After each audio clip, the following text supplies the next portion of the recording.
2, 1.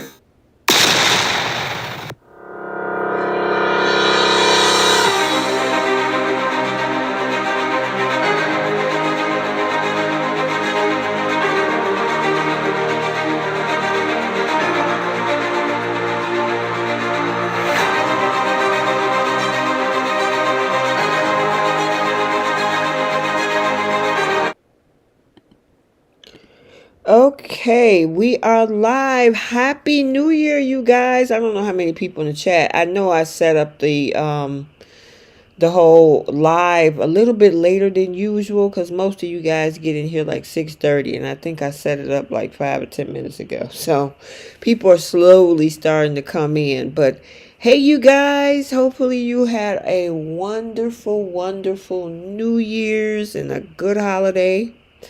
We back on track. I got Bree on the line with us. Hola. Hi, guys. Can you tell me how many? Happy New Year. Oh, I'm sorry, girl. Go ahead. I was going to say Happy New Year. Yes. I can't believe it's 2025, girl. I mean, look like 2024 is a blurb. It went by so fast to me. I'm so happy for it. It was such a mess. But we all get a clean slate. We do our revolution, whatever they call it. Resolution, and I know we get to start off the clean slate for 2025. I'm really excited. There's a lot of exciting stuff coming. Yeah. Hey, Keish. Hey, y'all. Hey, Keish. Happy New Year, Keish. Happy New Year. Welcome. My goodness. We really, I mean, because Young and the Restless was 3 days and Bold was 4 this week. So we still got a little bit of something to talk about. And listen, I saw the previews for 2025 for Bold. I think, Keish, you dropped that in the chat. Mm-hmm. Very interesting stuff. Well, at least a couple things. Well, yeah. She was like, was it? Oh, my goodness. Bree, how many people in the chat? Can you tell? We have 25 in the chat. They've been popping in like every few seconds. Okay. All right.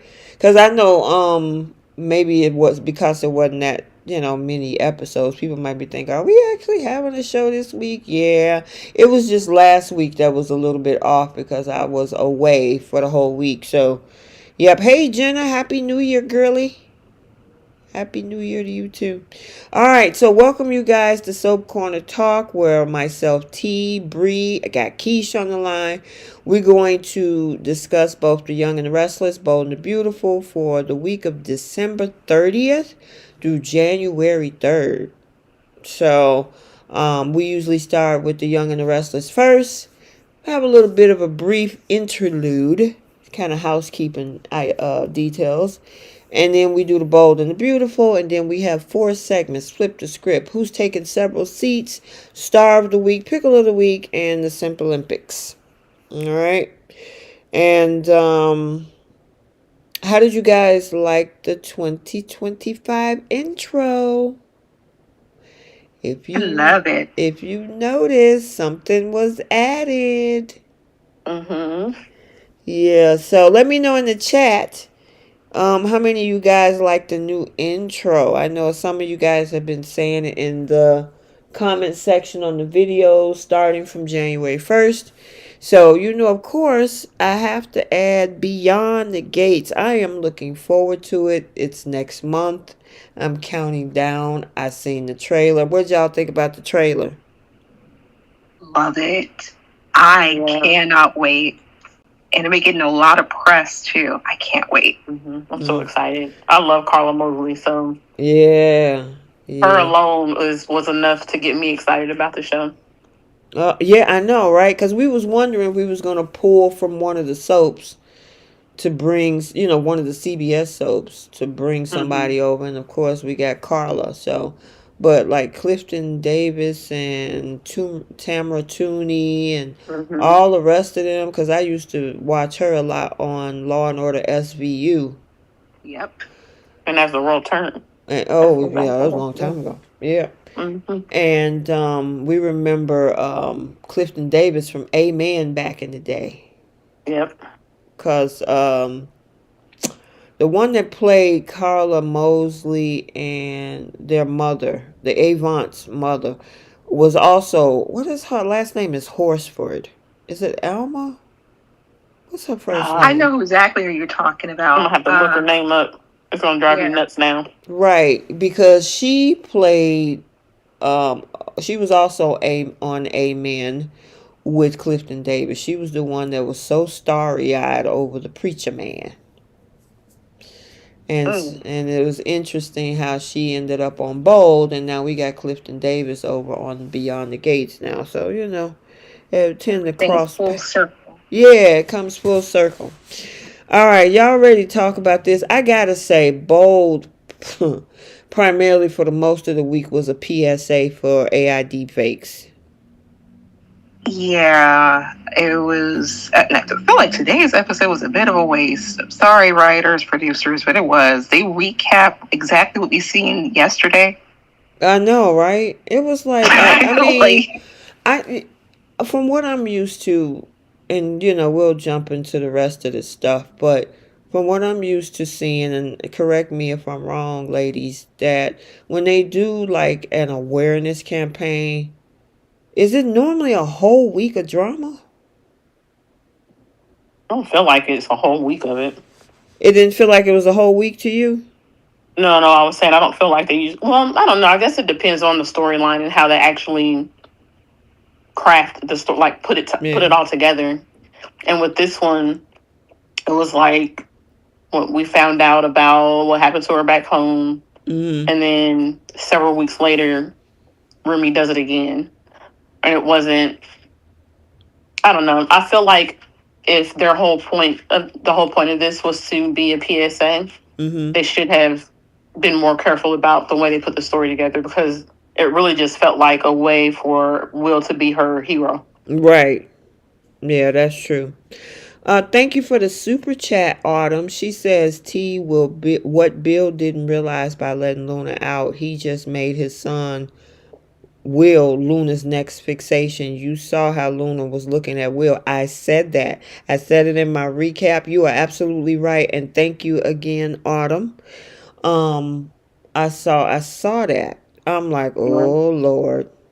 I'm just glad that they are not going through with this whole weird little crush that she's got on Bill. Like I'm hoping that they're just moving away from that.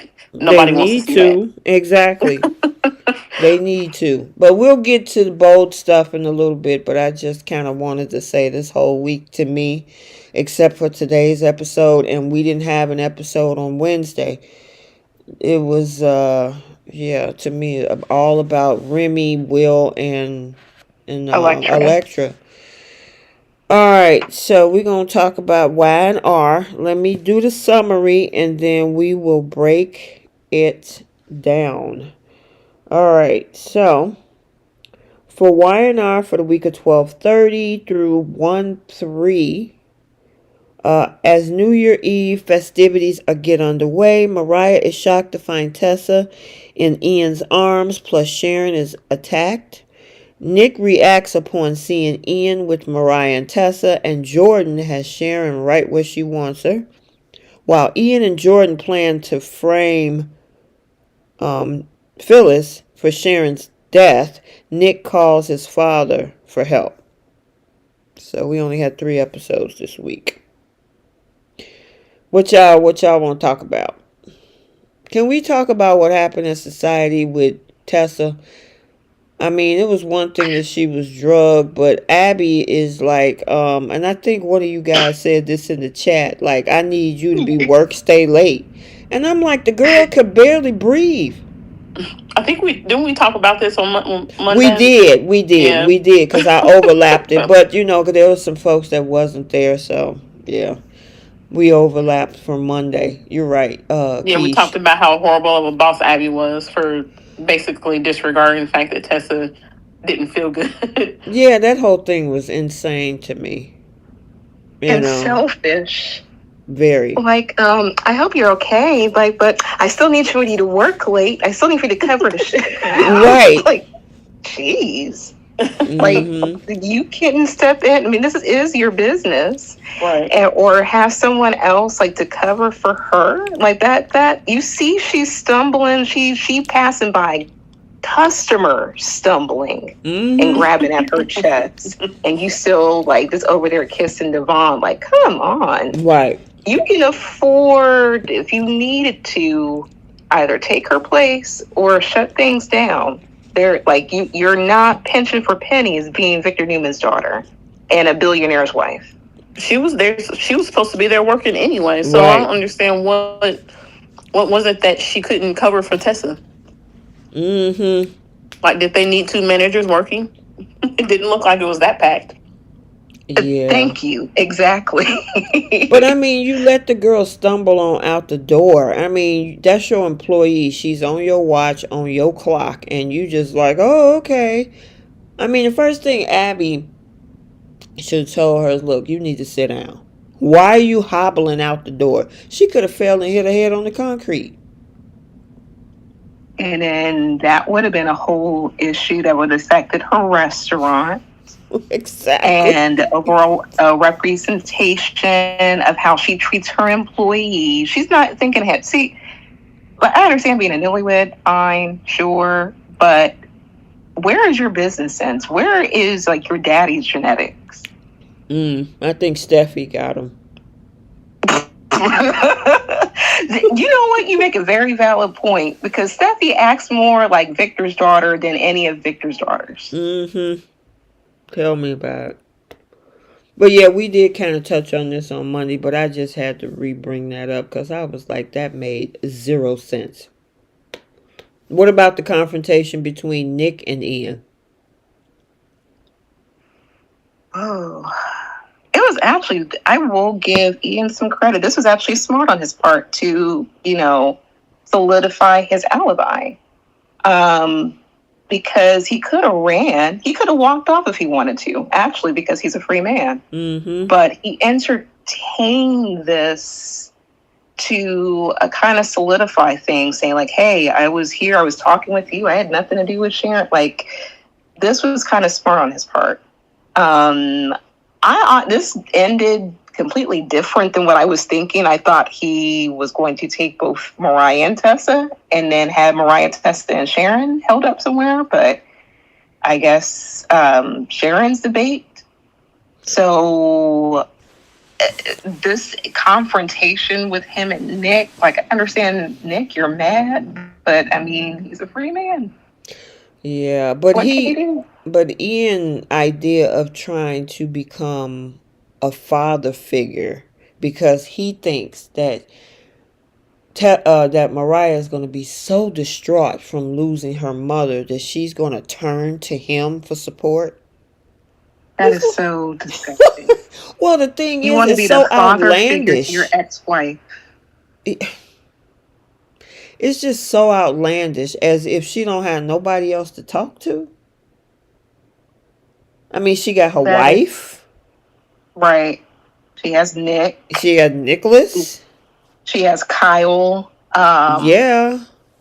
All these other people outside of him. Mm-hmm. That was just so creepy when he said that. It's like, I'm gonna be a father figure. Like, that's your ex-wife. You're sounding like Eric Forrester over there. But didn't she start out as His daughter. like, didn't he raise her? Yeah, but then turn And around then and married her. yeah. So Yeah. he started out being a father figure to her. So I guess it wasn't that far fetched. It's just it's still disgusting because he tried to marry her later on. But Right. Yeah. Yeah, but he was just stupid to think that, oh my God, I have nobody else to talk to but Ian. I'm like, you yeah, you sound know why this is really delusional. stupid though. Huh? You know why this is really stupid though? Because the man has done his time in jail. He's a legit free man. Unless I missed something and he scammed his way out of jail and is like Oh, they somehow. say they let him out early. So he's a legit free man. He's done his time. Mm-hmm. And the first thing he does when he gets out of jail is plot a bunch of crimes that is going to put him back in jail, or I don't know, maybe even worse, depending on how this all turns out. Mm-hmm. He is he that obsessed with Mariah that he's willing to risk his freedom once again? Yeah, this like I said, we've been talking about this storyline for a long time. I think Josh Griffiths is just throwing stuff at the wall and said, "Ooh, let's just add this to it," Mm-hmm. because it just doesn't make sense. I mean, granted, I would think it would be Claire, Mariah, and Nikki. He would be after. He Right. already got to Heather. Well, he got to Paul by killing his daughter and giving him a heart attack. So that's a Hmm. check mark on the list. What would have made more sense is if he just wanted to get rid of Mariah because he didn't want her happy with anybody else. But doing all of this, concocting this whole scheme of unaliving people, setting people up, like he's doing this, weaving this whole web just so Mariah possibly can turn to him, which she's not going to do. But like y'all said, he's doing all of this just so she can cry on his shoulder. Don't make sense, do it? No, it doesn't. It would make way more sense if he was just bitter and angry that Mariah's thriving and happy now and has nothing to do with him, and he wants to get rid of her because he doesn't want her to be happy because she's not with him anymore. So I'm a. Same way Mm-hmm. Jordan's feeling about Claire. Sorry. Yeah, So yeah. I'm assuming that Sharon is in the middle of this because of Ian being pissed off of her finding Mariah her daughter back. It's like, why Sharon? Right. Mm. I mean, And I could see why Heather, because Ian wanted to stick it to Paul. But yeah, good point. but why But Sharon? yeah, you I would mean, think the common. Oh, I'm sorry. no, no, no. Go ahead. I was going to say, you would think the common interest between Ian and Jordan would actually be Nikki Mm-hmm. versus Sharon, Phyllis, or Heather, or whoever. I thought it was going to be Nikki at the end of the day. And even Victor, because that's a Yeah. common enemy for both Ian and Jordan is Victor. Yeah. Well, if his goal is to have Mariah turn to him, then Sharon is going to be either Sharon or Tessa would be one of the two that he would have to target. Well, they And since he trying to wants, remember they're planning to get rid of Sharon by throwing her in the same lake that she threw Heather in. yeah, and Remember? that's Mm-hmm. gonna hurt Mariah, right? And Right, right. he wants Mariah to turn to her or to him Mm-hmm. Mm-hmm. as like a parental figure in Right. her life. So he's gonna get rid of one of her parents or her only parent. And Mm. I guess in order to do that, so I guess that's why he's targeting Sharon just to get Okay. what he wants So from Mariah. are they like chipping a person off at a time to move to the next level, I'm assuming? So they're trying to set Phyllis up for this. That's the other piece in this puzzle too, is Mm-hmm. that they want to use Phyllis's hatred, which all of a sudden she turns over a new leaf and says, "No, Sharon did not run me off the road. It was an older woman with wavy hair and some sunglasses, which is obviously Jordan." Mm-hmm. Mm-hmm. But now she's like, "I'm gonna let it go. I can't be consumed." I I'm like, what are y'all doing? So she's confessing to her kids. So what that mean? The kids gonna be like, well, no, she said that she was gonna leave Sharon alone, so she couldn't do it. I don't know. Obviously, this ain't the end, and we got more pieces coming up next week. But Yeah. what It y'all? sounds Yeah. like they changed their mind, or it sounds like the whole thing with setting up Phyllis was something that they just came up with. Like it wasn't part of You their talking about the original plan. writers? No, Oh, you talking about them? Ian and Jordan, Mm-hmm. just from their conversation today. I think that was today or yesterday. I can't remember. When they were talking about setting up Phyllis, to me it just sounded like it was an idea that they just came up with because they realized how much Phyllis really hates Sharon, and now that's the route they're going. Mm-hmm. Yeah. Well, But I Yeah. think the writers probably did that too. right. I mean, because I think they're like, ooh, let's just write this where we can throw Phyllis in this. Yeah, they keep. I feel like they keep shifting Mm-hmm. what their end goal is. What you about to say, Bree? I was gonna say, like, after Monday's episode, I don't. How are they going to, I guess, accomplish the goal without a body? Because Jordan decided to take some things in her own hands for, Right. like she That's said, part of insurance the. policy. Yeah, that's part of the spoiler of next week for Jordan is that she goes rogue. Is that playing into Monday? I haven't seen Mondays yet, but does that kind of play into Guys, that spoiler? yeah. Okay. So I'm like, how are you going to frame Phyllis without a body? That's a So good that the question. whole thing of trying to frame Phyllis is kind of like that's not going to happen Right. Well, they're planning because to take Sharon out, right? well, Ian, well, I don't want to give it all away, but like Ian told Jordan what to do again. And Jordan decided to do what she wanted to do for her own insurance policy because she feels everything's going Ian's way. Mhm. So him hitting it once clearly didn't do nothing. And yeah, she decided to have her own insurance policy. So it's like, okay, you want to frame Phyllis, but how? So Because she, yeah. so she deciding not to throw Sharon's body in the lake or river or whatever it was she's supposed to do with it. Nope. Mm. So it's like this whole storyline has been turning into a mess. I feel like I'm getting like the worst blended smoothie. Like it started off like with all the good ingredients. We got, all like the spice and like excitement and everything. And now they're throwing in like all of this crap that we don't like. And it's making no sense. It's like I feel like they're rewriting it now like every other week.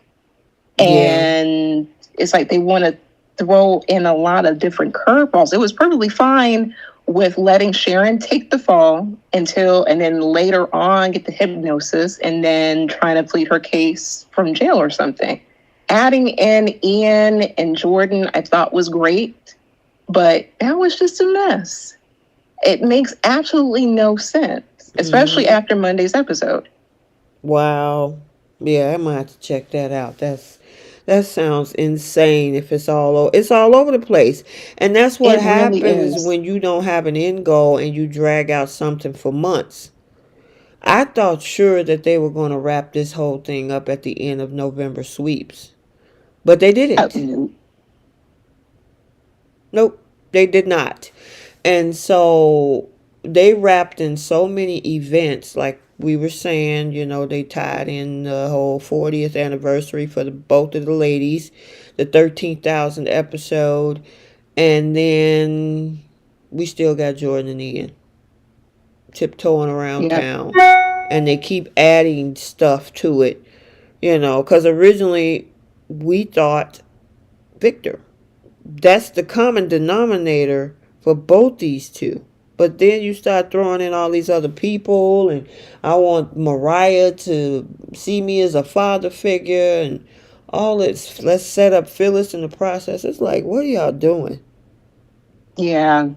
Just like Jenna said, it's all over the place. And let me know what you think about Monday's episode, because Ian was magically found by you know who.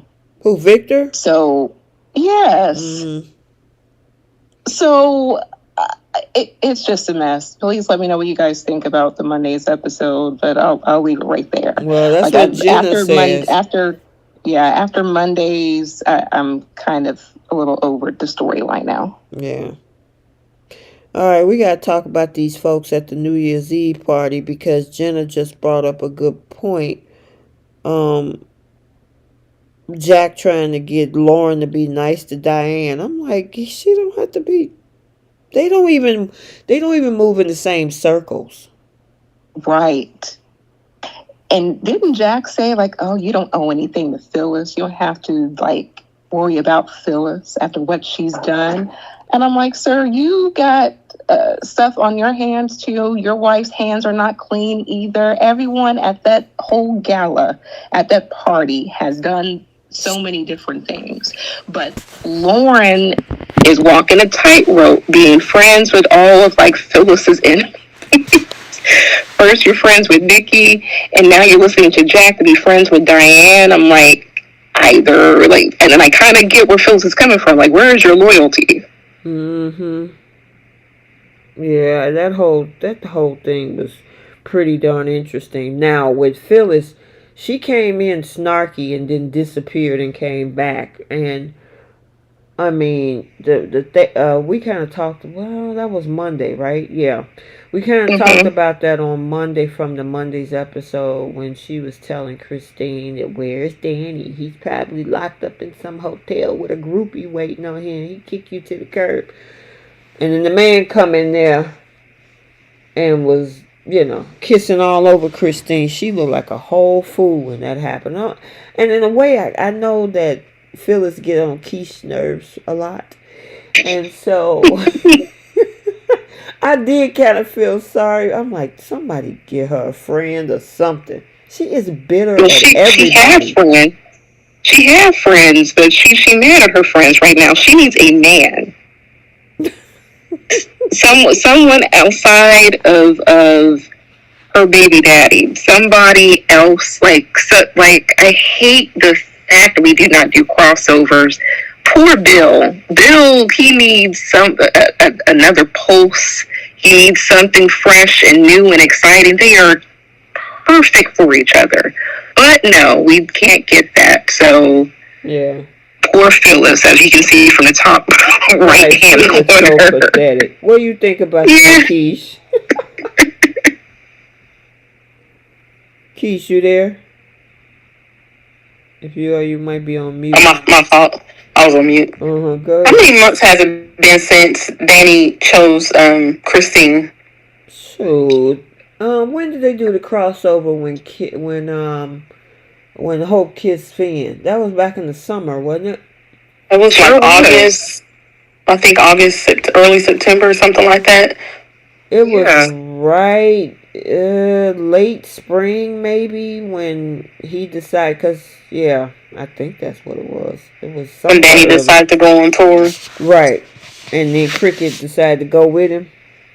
Phyllis never truly had a hold on Danny.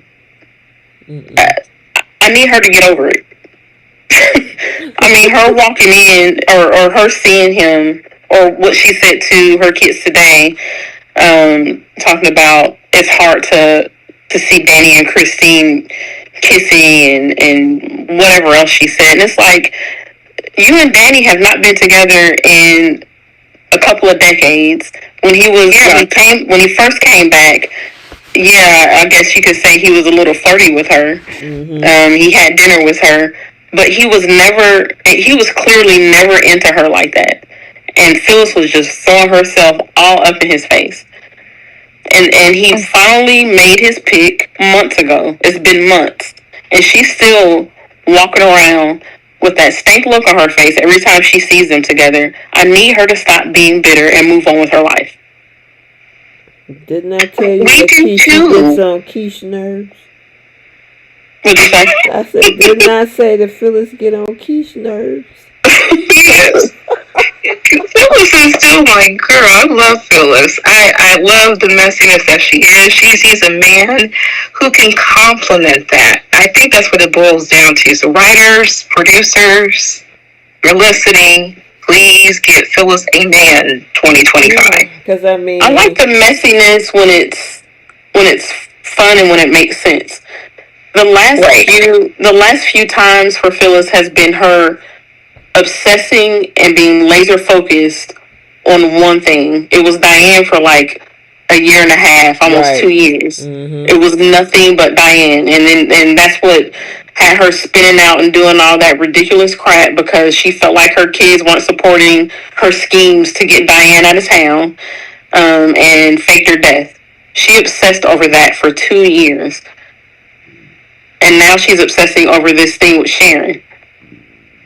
Well, she was obsessing over Cricket and Danny for a while, and then she switched to Sharon.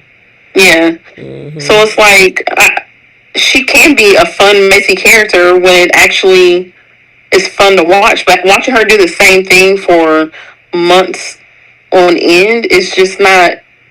It's exhausting watching her do it. Yeah. I mean, I love Phyllis. Like she's always been one of my favorites on YNR, but man, these last few years with her has just been. They haven't been fun to watch. Well, that's what Jenna is saying in the chat. She's hating the fact that Josh Griffin has written her this way.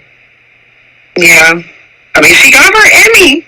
She got her Emmy, so it benefited her. But the character, I feel at this point, let her be obsessed with a new guy, a new man. I hate when Victoria and like Sharon get all the new men, and then you get poor Phyllis who gets like either the scraps or leftovers, or she's trying to fight for one of her broken records, which was either Jack, Nick, or whoever. But give her something new, something fresh. And thank you, V. Carter. Yes, Bill would be a good crossover for her. Someone who resembles like a lot of Bill's qualities over to YNR.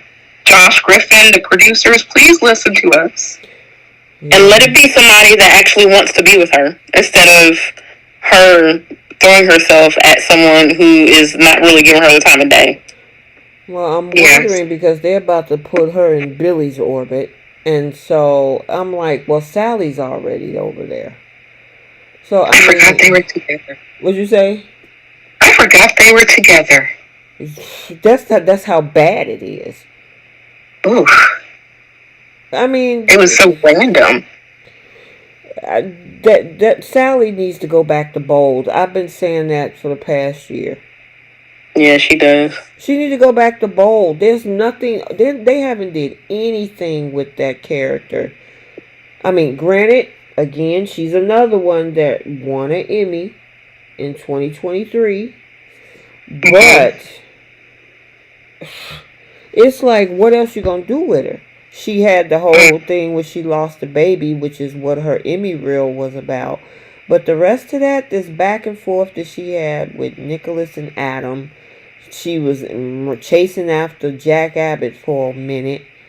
And now you get back with Adam, only to break her up from Adam to put her with Billy. Yeah. That's where they messed up with her. Yep. Writers, Josh, please listen to us. And Medora, I agree with you. Phyllis needs a hotel back. I can't believe she gave that up. She don't have a purpose. I mean, she's and granted, she sold the hotel for whatever stupid reason to, well, does Chancellor still own it? Because she sold that over to Lily and the Chancellors at that time. Yeah. Well, Victor owns it now.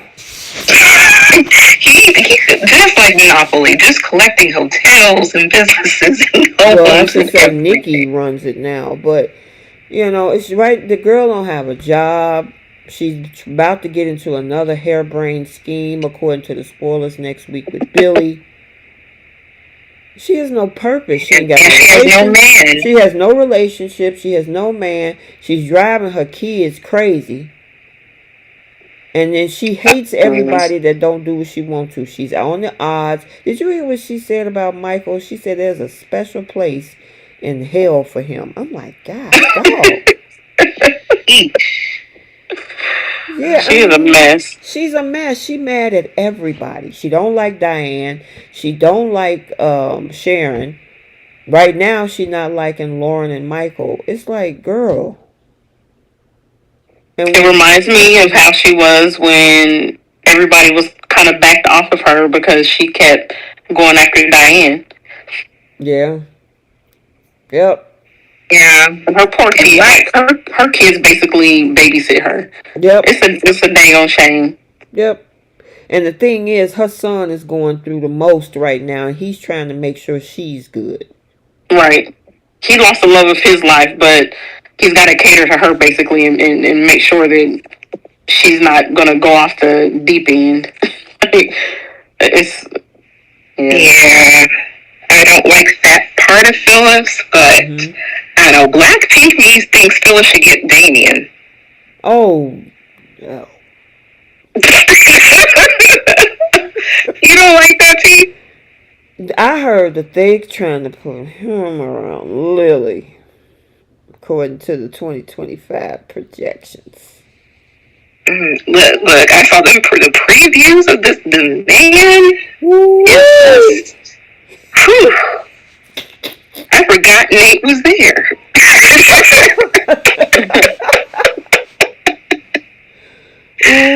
Ooh, wee, that dude right there. I'm like, that's going to be a nice addition to the show.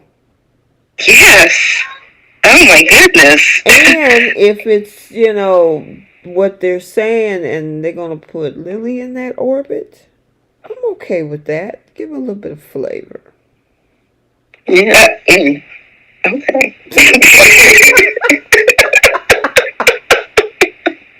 I got you, T. And you know what? He's delicious looking. A lot of the women on the show, they go like, imagine Victoria.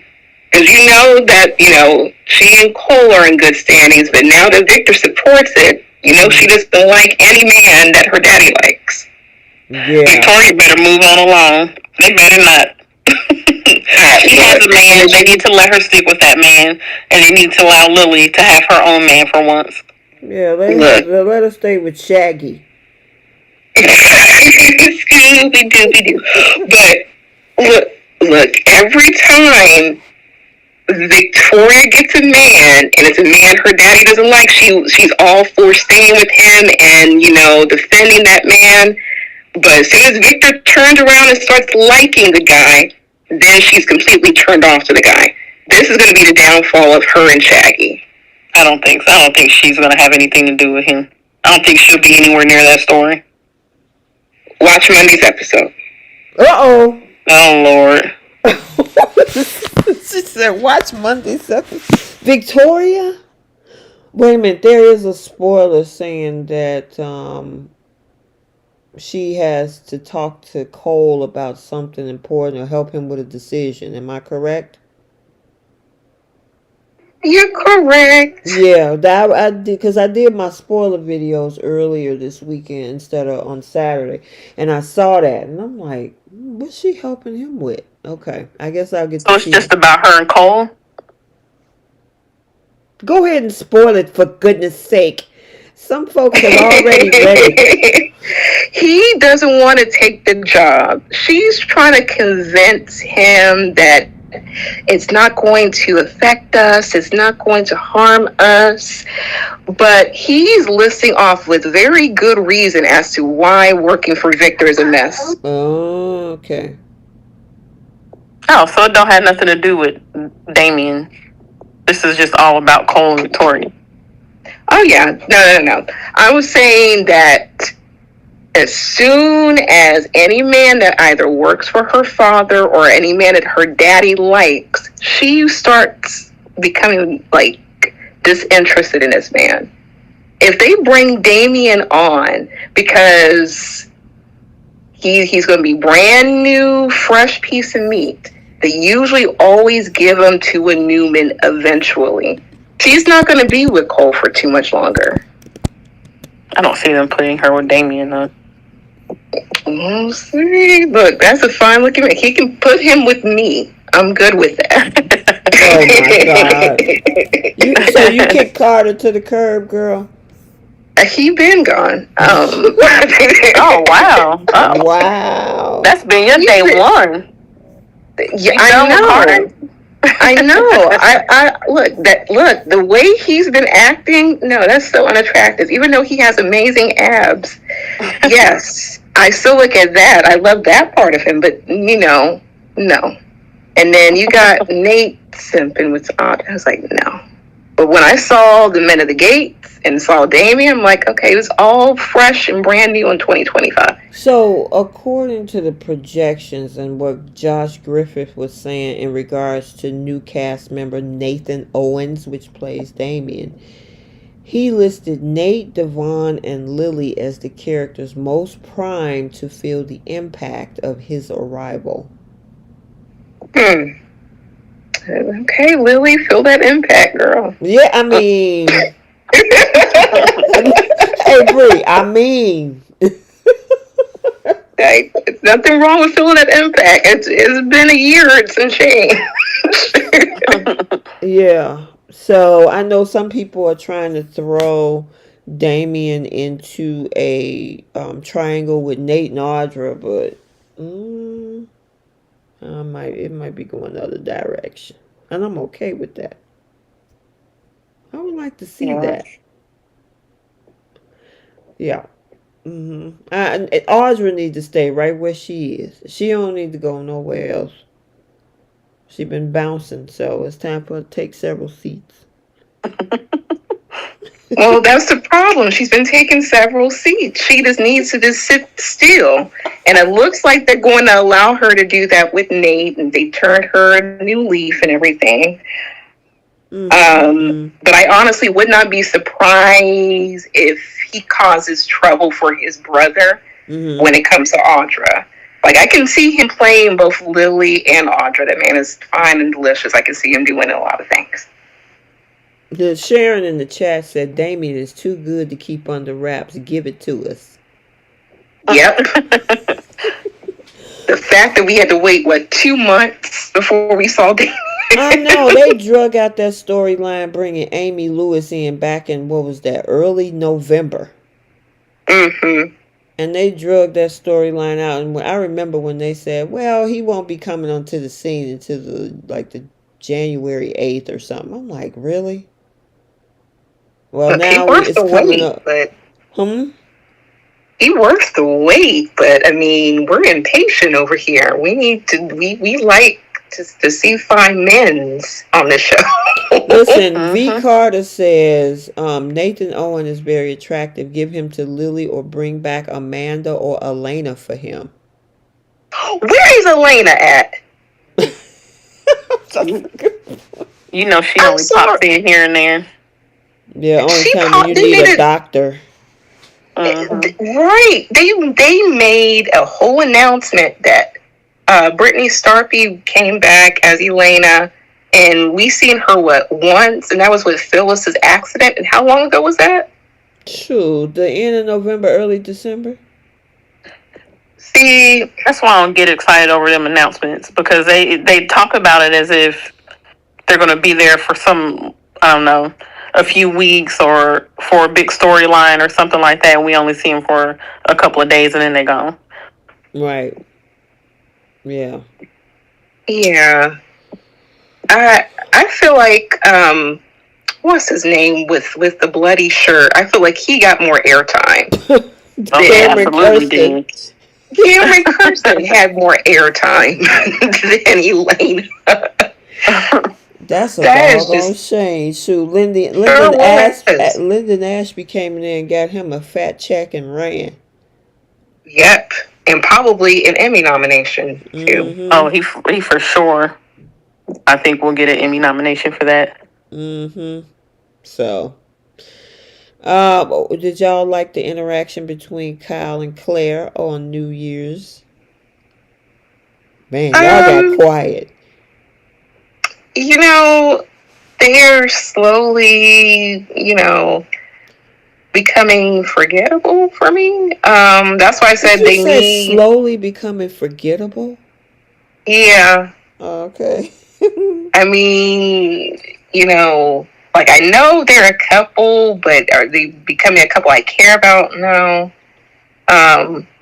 That's why I just need for Summer to go ahead and come to her senses and mess that up. They need some form of excitement. Plus, the way that Summer was talking about her New Year or something, like, okay, so you weren't thinking about your man at all.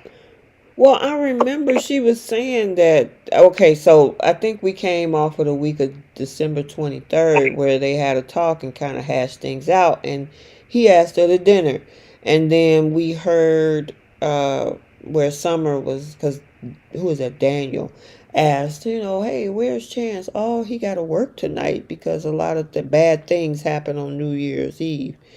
So, I don't know. You think they're trying to rekindle this thing with her and Chance? This is a really sad way they're going about it, if they are. Because she's never with them. she barely talks about him. I think she didn't even think to call this man during Christmas. So, and anytime she has interaction with him, it's always about Kyle or Harrison. It's never really about them as a couple or figure out what's going on with him in his life. Mm. Belinda said, I bet Kyle and Claire made a New Year baby. Oh, Lord, I hope not. That girl said, "You're my first everything." And then this man is like trying to move things like extremely fast. I'm like, let the girl breathe for a minute. She's just happy to even have a boyfriend. Yeah. I gotta say, Michael Mueller doesn't look that bad without a shirt. No, he does He's not. a beautiful man. Yeah. Yes, he is. I can't stand the character, but he's a beautiful man. Yeah, Michael Mueller got some muscles in the right places. Yes, he does. Very, very good looking men. They have good looking men on the show. Like, I used to be in love with Peter Bergman as Jack Abbott. He was delicious. I guess. He was. He was. For me, he was. Like, growing up. Like, I loved Jack Abbott. But, and then, of course, I loved Nick. Nick is just... You can give me Tyler in Texas Battle. Oh. And, yeah. The list goes on. Oh, yeah. And even Rome Flynn. Oh man, that man. Now that man he is a beautiful man. Beautiful man. Woo-wee. Yeah, I was devastated when he left Bold. But he left Bold for good reasons. He did. Yeah, he's good and successful outside of daytime TV. Yeah, but that man is fine.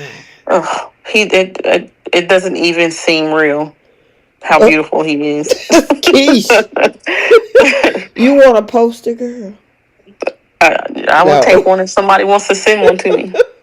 I wonder how Lisa Amata and Rome Flynn would have been if he were to play Zendaya. Because I think she would have been happy to cheat on RJ.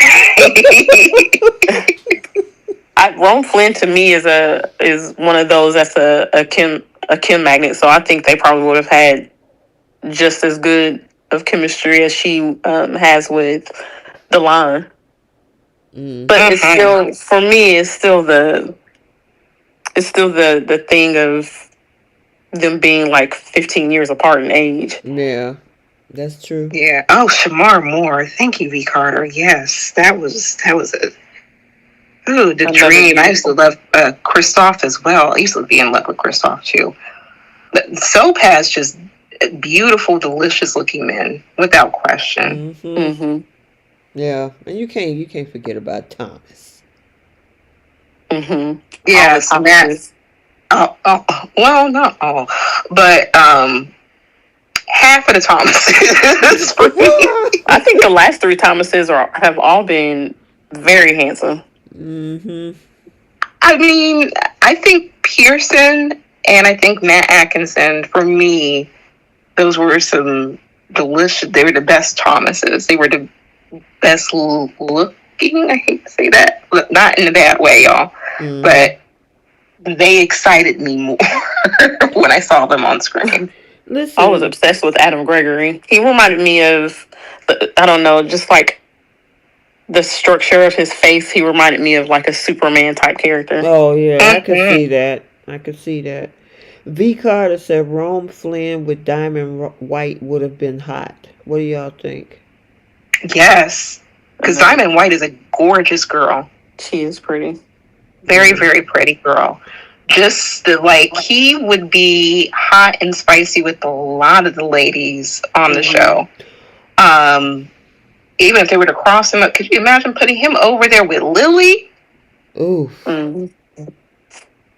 See, this is why crossovers and everything is so important. We're missing great opportunities. But yeah, he is absolutely delicious looking, and he will be missed on the show. I know, right? Chance is a very attractive too, and congratulations to the actor because he got engaged over the holidays. Yay! He off the market, Jenna. I'm sorry, girl. Jenna's his man. his That's Jenna's woman, name. yeah, he didn't get cuffed up with, so he off the market, y'all. Mm-hmm. Mhm. So getting back to Kyle and Claire, my Mhm. whole agenda for them, because I'm indifferent about them. I don't care if they have good chemistry or not. I just want them to stay together so Summer stays away from Kyle. And considering that they made her a virgin, Mhm. and Kyle is obviously having strong feelings towards her, I don't see them breaking those two up anytime soon. So if they do throw Summer in that mix Mhm. to, I guess, give them angst, it's going to result in Summer being rejected. Mm. So Well, we'll see. I hope they don't spin the block with this whole thing and throw Summer right back in it, because they've been playing around with this. At first, she was mad and used the custody agreement. Then she backed off. And then now she got pissed off with Chance over her brother's arrest and tried to sabotage the little first go round that Claire and Kyle had, and was trying to get in the middle of that. Then they backed her off again last week or whatever. And I'm like, what y'all trying to do with this girl? So let her, like you said, Keys, let her just stay away from these two. yeah. I mean, well, she's Even if gonna they have don't. her. Oh, Oh, sorry. Go sorry. ahead. I was just gonna say, even if they don't put her and Chance back together, if Josh Griffin for whatever reason is just done with that couple, I still don't want her back with Kyle. Mm. Summer just gonna have to be single. Yeah. Mm-mm. She's No. gonna have her hands full with her mama.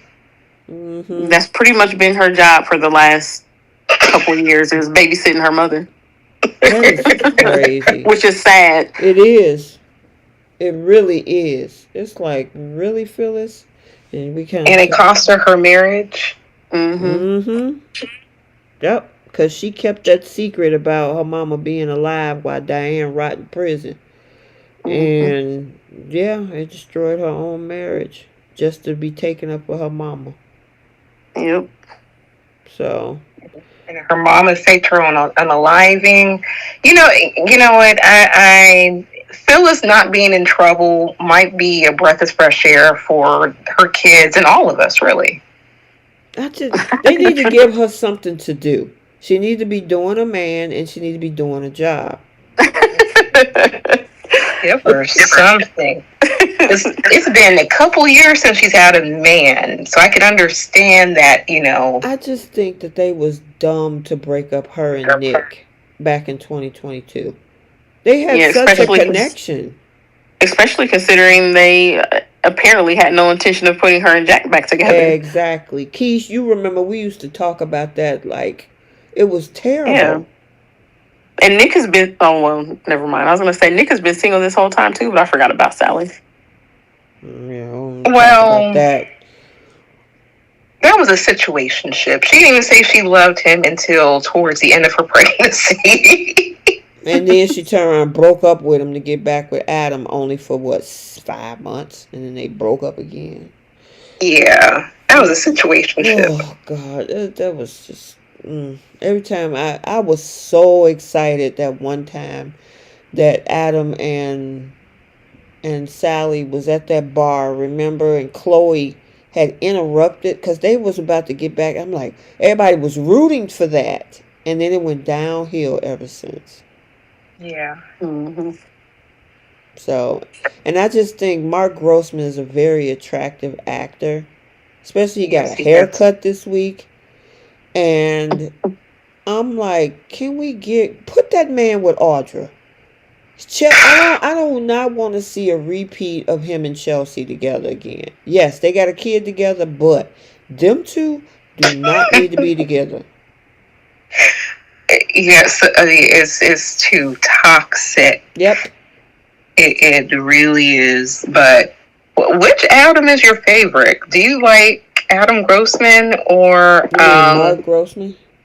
Mark Grossman or the previous Adam. What is his name? He was on This Is Us. My favorite two is Michael Muhney and Mark Grossman.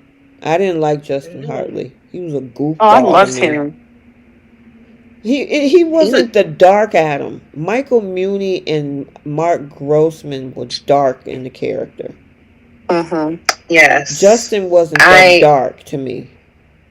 He was fine though. He fit the look. I mean, he's attractive, but he was always the jokester when it came to things, whereas Michael Muhney was dark. And when they looked for a new Adam, because technically, both, and I think I brought this up before. So Matt Atkinson and Mark Grossman were both going for, was it Thomas? Because this, yeah, and so Matt Atkinson auditioned for Thomas. I mean, sorry, Mark Grossman auditioned for Thomas. Yes, but then he didn't get it.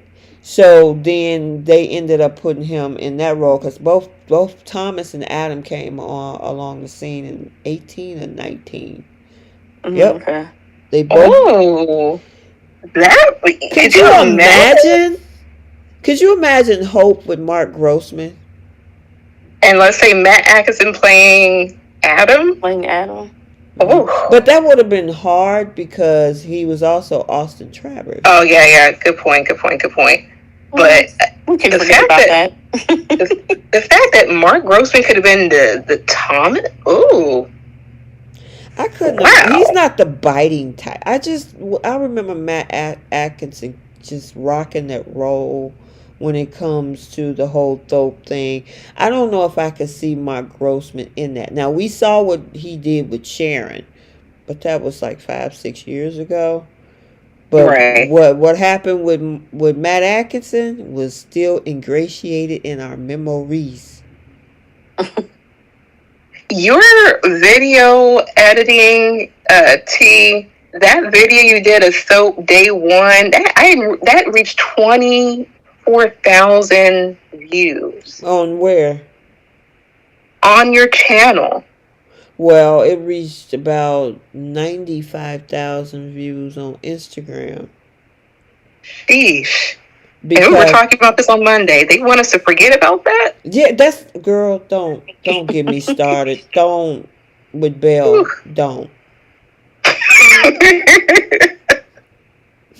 See, so everything happens for a reason.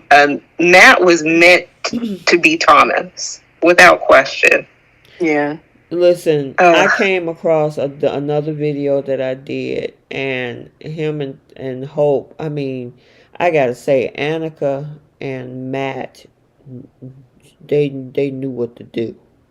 They knew what to do, and they fed off each other's chemistry. Oh my goodness! I mean, you would think you was watching Low Level Skinamax when you watched them. Well, they were definitely given that. Every scene that they did, and I know we'll get over to Bold in a second, but like for her to act as if she hasn't had a man that was all about her, what was Thomas then? Well, imagine having Vanilla with Liam, and then you get hit with that. I mean, she was thinking about that while with Liam in mid-session. Oh, man. I just think this, I hate, I don't know what the contract issues, because they did do a new credit roll for Bold on Monday that everybody's just up in arms about right now. Because there's some missing individuals on that roll. Yeah. But I don't know. I just think that they should have figured out a way to keep, unless he just couldn't do the position. He want to focus on, his new wife and his new kid, because that he had a lot of movement in the past 18 months. He got married at the end of 2023, and by the end of 2024, they had a son. So, I mean, maybe he chose to take a step back, but are you going to be able to find another Thomas like him? Is the question. No. They won't. No.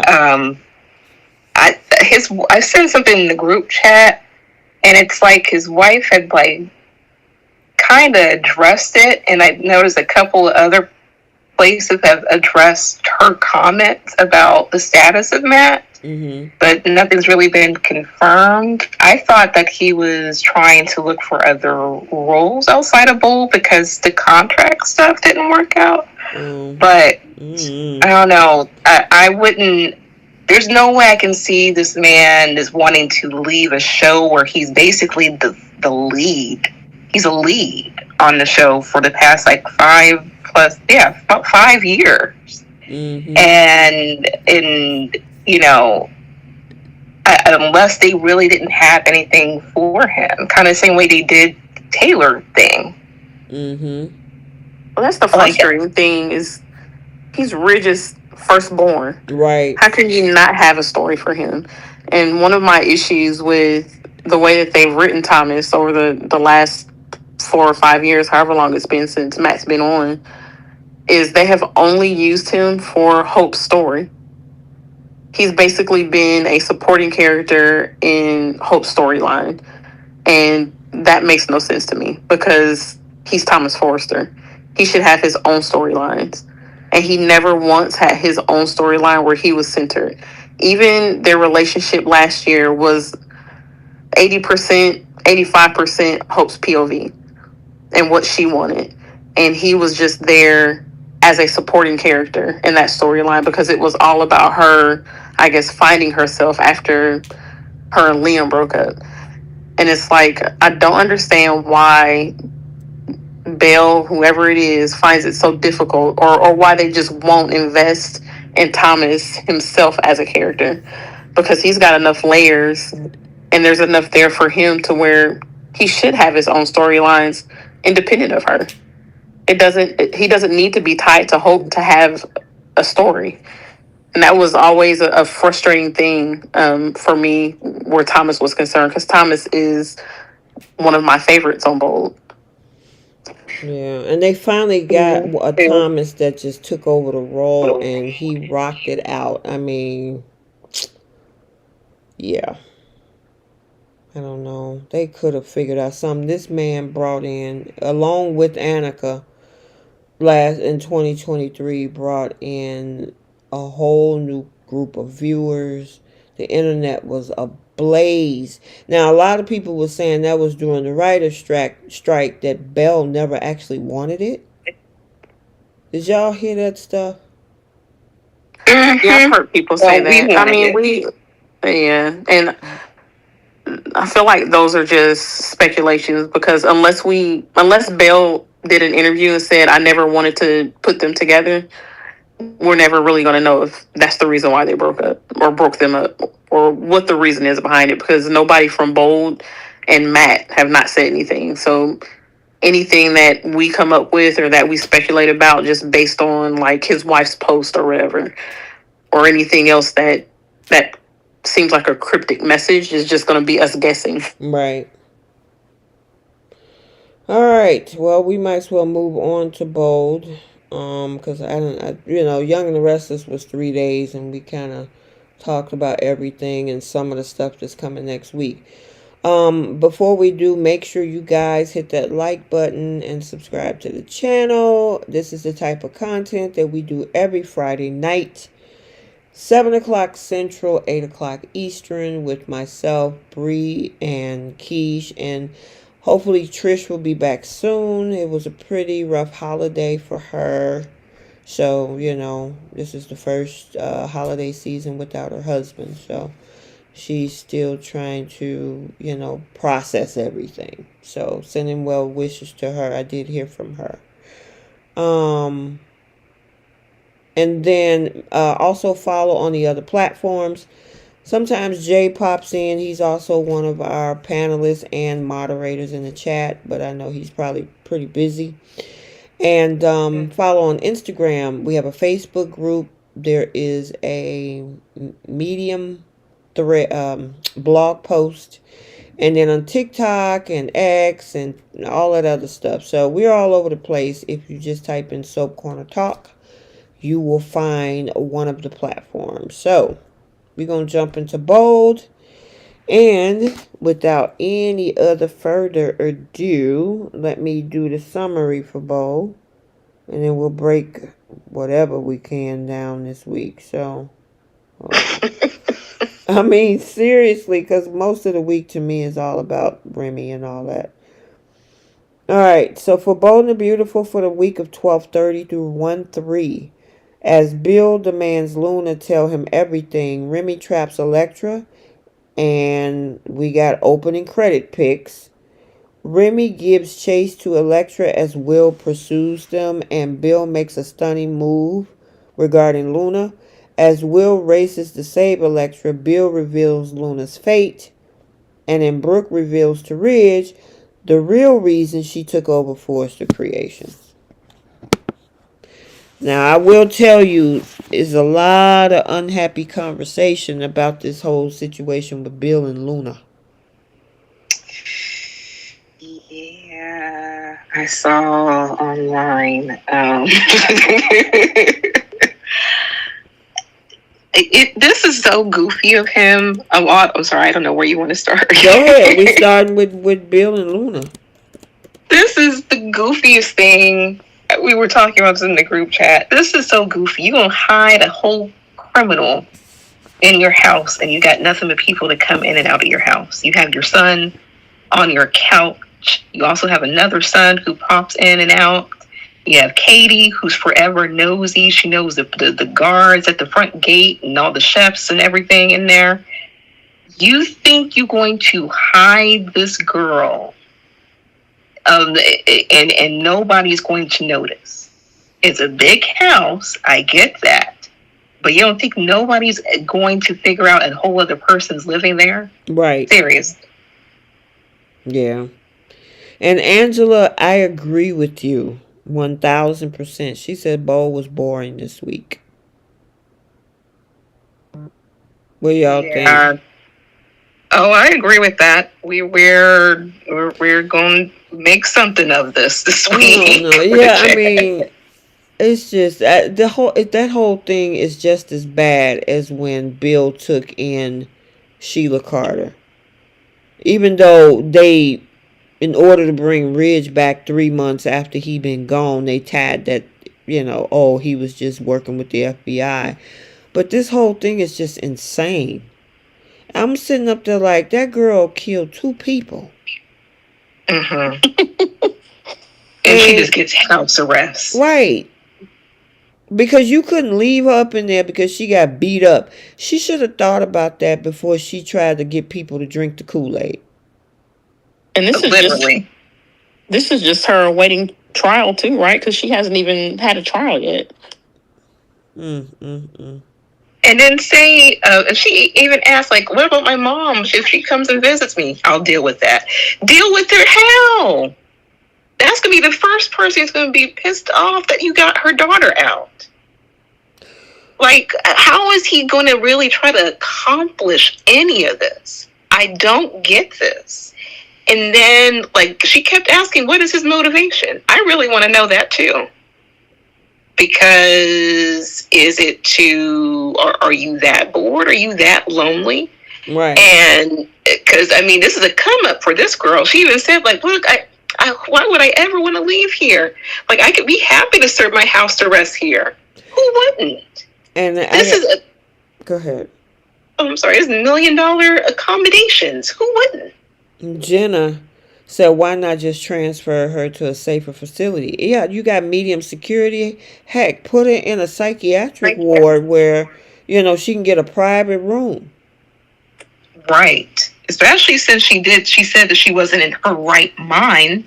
Right. Okay. Get her actual psychiatric. That's a very good point. Give her some Fairview help. Why does she need to be in your $1 million house with your private chefs, access to all this TV? She gets an expense account, new clothes, access to the pool. Who does this? I said Martha Stewart didn't have this. Right. A lot of people who went to jail didn't have this. Carson Chrisley is not having this right now. Like this is girl, you silly. But I mean, it's just, I was like, who's writing this? And Belle, you approved it? Well, I mean, look at the other goofy stuff he's done in the past. He does this thing where he goes overboard with a character doing something such as unaliving or attempting to. They get put in jail, and then he comes up with some ridiculous way to get them out. It's just I don't understand why he does. I don't understand why he chooses to go this route with these characters. Like, why? Why was it necessary to have Luna be responsible for murdering two people? Well, Bill better not say a darn thing to Deacon when he used his little stuff to get Sheila out. Right. You can't Exactly. say nothing. And Deacon can't say nothing to him. Exactly. They can't say nothing about They nothing. cancel each other out. Yep. Because you know Deacon is not going to be happy about this because both Hollis and Tom was his friends. And I wish Deacon would fix his mouth to talk about somebody helping a murderer. Yep. I wish he would. Because how long did he hide Sheila? Okay. Right. And the strings that he pulled to get her off of the charges that she had. Mm-hmm. It was The only difference. Yeah, the only difference between Sheila and Luna was that Sheila was a failure at what she was trying to do. She just failed at it. It just didn't work in her favor. And Luna was successful. So Deacon, I can't wait until Deacon finds out. Because I want to see him try. Yeah. The one said Bill wants some Zawa power, and I guess, well, Luna wants the other Spencer from the looks of the previews. I mean, you are a billionaire. What would make him actually think that you need to bring this? This is the same girl that tried to kiss you, frame her own mother, and took out two people, and you think it's like, oh, we connect because our moms were in the same situation. So yeah, that's a good reason to have you hide out in my house. Yeah. I crack up every time Luna throws her mom under the bus, though. Like, why his house? He could have gave her like a small broom closet. He could have gave her like the storage facility that Sharon's at on Monday. Like, anything but a multi-million-dollar mansion, and all these people coming in and out of the house, and she has not learned her lesson. Nope. I don't even believe, just like Mara was just saying, like, she doesn't believe that she was beat up. I don't believe that she was really beat up either. I think she had somebody hit her to make things believable, and she said, like, okay, I'll pay you off. I do not believe the story that she painted. I think this girl will say anything to get out of jail. 1000%. It'd be interesting if she did end up with Remy, but Remy's okay. That's a whole nother thing. Let's move on to that stuff right there, because that was the bulk of the week. They talked about, it was almost like they kept repeating the same lines over and over again in their CEO office about deep fakes and AI. Oh gosh, yeah. Yeah. I'm like, how many times y'all gonna say the same thing over and over again? Yeah. And this is the most, I'm sorry. No, I was gonna say, we know it exists. We do. And you have to say the same thing between Ivy and Katie for 3 days straight. Mm-hmm. And this is the most that Ivy has said about this whole situation, and this is after the fact. Oh, did you notice how Hope today said, well, thank you for speaking up and basically helping Electra with this and letting us know that these were fake, because Ivy sure didn't do anything. This was all Will. Yeah, which is surprising. I mean, we saw how what she did in the situation with Steffy and Allie, where she just sat back and watched. So I just think that, I know Liam is coming back. I don't know if they're going to put them two in their orbit, but I just thought that they were going to do something different with Ivy. And she just seems so... Did you hear what she said to Katie, talking about we was hesitant about telling our employer about the deep fakes. And I'm like, your employer is your uncle, Your family. your family. Steffi adores that girl, Electra. But you call, oh, my employer. I'm like, are you, y'all that detached? And that's exactly how she views her own family as employers. That's why she has no problem going to work knowing that Carter and Hope did that coup. She literally, all the stuff that happened with her own niece, she still just walks in to work. She was able to have a nice little lunch with Will, and so like, oh my goodness, it's too bad what happened to Electra. It's not fair. You're not even trying to look into it. You're just comfortable. You're not trying to force Katie's hand. Like that, and this is your niece. And you haven't said really much of anything about Hope and Carter taking over. You're just like, oh, okay. She has shown her true colors. I do not like Ivy. Well, Mari. And you know what? Oh, sorry. I was going to say, Mari Abaldo in the chat says Electra should have went off on everybody. Right. I mean, you fired me without telling me why. You didn't do no investigation. You got one photo in your email and was like, "Ooh, she's not who we thought she was. She's not so innocent." When you had Brooke Logan with several scandals over the last 3 decades, what are you talking about? Yeah. And she had scandals with your own husband. Just pitiful. So yeah. And the thing is, Katie's not gonna feel. I hear her saying that she's sorry and she apologizes, but do I believe her? No, because once again, she only looks out for her family. Like it sounds good. Does she generally mean it? No, I don't take that seriously. But yeah, I agree. Electra should be like very upset with everybody. But I think she wants to be in the good graces of Will's mom. So she's not going to go too hard. And this girl was just happy to come back to her own family company. She wasn't going to go hard at all. She did exactly what I said she was going to do. She thanked Katie for giving her job back. And she said that she understood why she felt like she needed to fire her to protect the company. She did the exact thing I said she was going to do. I knew that's how they were going to play this out. And I feel like the whole reason why they didn't give Steffi Ridge and Eric a POV of Electra's firing was because it wasn't about, they weren't going to make it about Katie being hypocritical and Brooke being hypocritical with the way they let her go. They were making this all about the deep fake thing and Remy, Electra, and Will's confrontation. Because if they would have included them, then they would have had to address the fact that you fired her for no reason. Right. Well, the other thing is, excuse me, the other thing is that Carter looked like a weak leader. Right. He looked even weak. He was like, he was like, yeah, I just went along with it because I trusted you guys.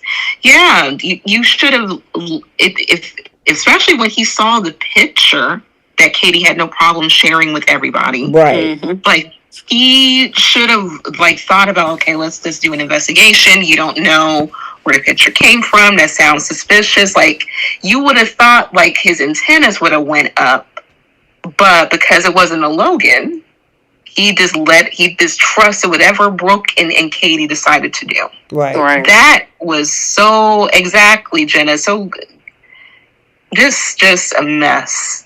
Gullible and a mess. And it makes him look weak. Yep. And had this been Steffi that fired her, Ivy would have been running to Eric's house, running to Ridge, complaining, talking about how it's wrong, and they need to do something about it. I just got corrected in the chat. Angela says, "OT, he does not look weak. He is weak." Oh, look. Okay. Yes. Yes, Dewan. He is a weak leader. You're not looking into this, and then Katie decided to get forensics and an investigation going after the fact.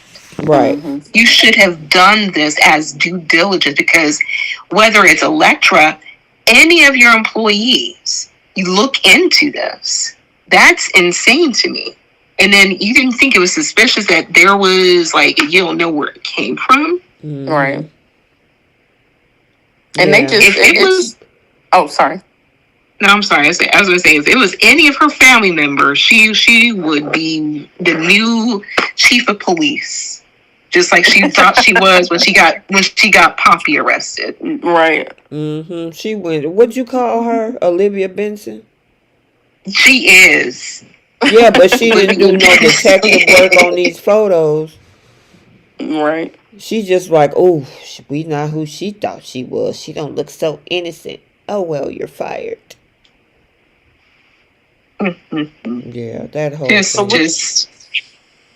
What's your guys' opinion of, because this is something that I've seen online where people are saying, do you think that Belle did this to where they had Katie fire her with no explanation over a misunderstanding to make a comparison to what Steffi did? So Katie, in the end, acknowledged that she was wrong, apologized, and gave her job back, whereas Steffi didn't do any of that and was still fine. Do you think that that's comparable, or is it two different situations? That's two different situations because Steffi asked her multiple times why. Well, who was it for if it wasn't for this? Multiple times. And then in regards to her line, they let that line drag on for the whole year. They gave her opportunity to rebuild that line, and it would suck. It sucked. They canceled orders. They kept. Well, what about next quarter? Well, what about next quarter? So they gave her time, and Steffi gave her an opportunity to answer that question. If it wasn't for my husband, then who was it for? Especially since it's on the property of the company. Because a lot of people were saying it's none of Steffi's business. Well, it was on company property. She's the CEO. I can't, if my CEO caught me in the conference room with her husband, yeah, or she gonna want to know what's up. Yeah. And she asked her about 4 or 5 times, and Hope kept her mouth closed. The difference is for Electra, she wanted to keep her job. Hope didn't.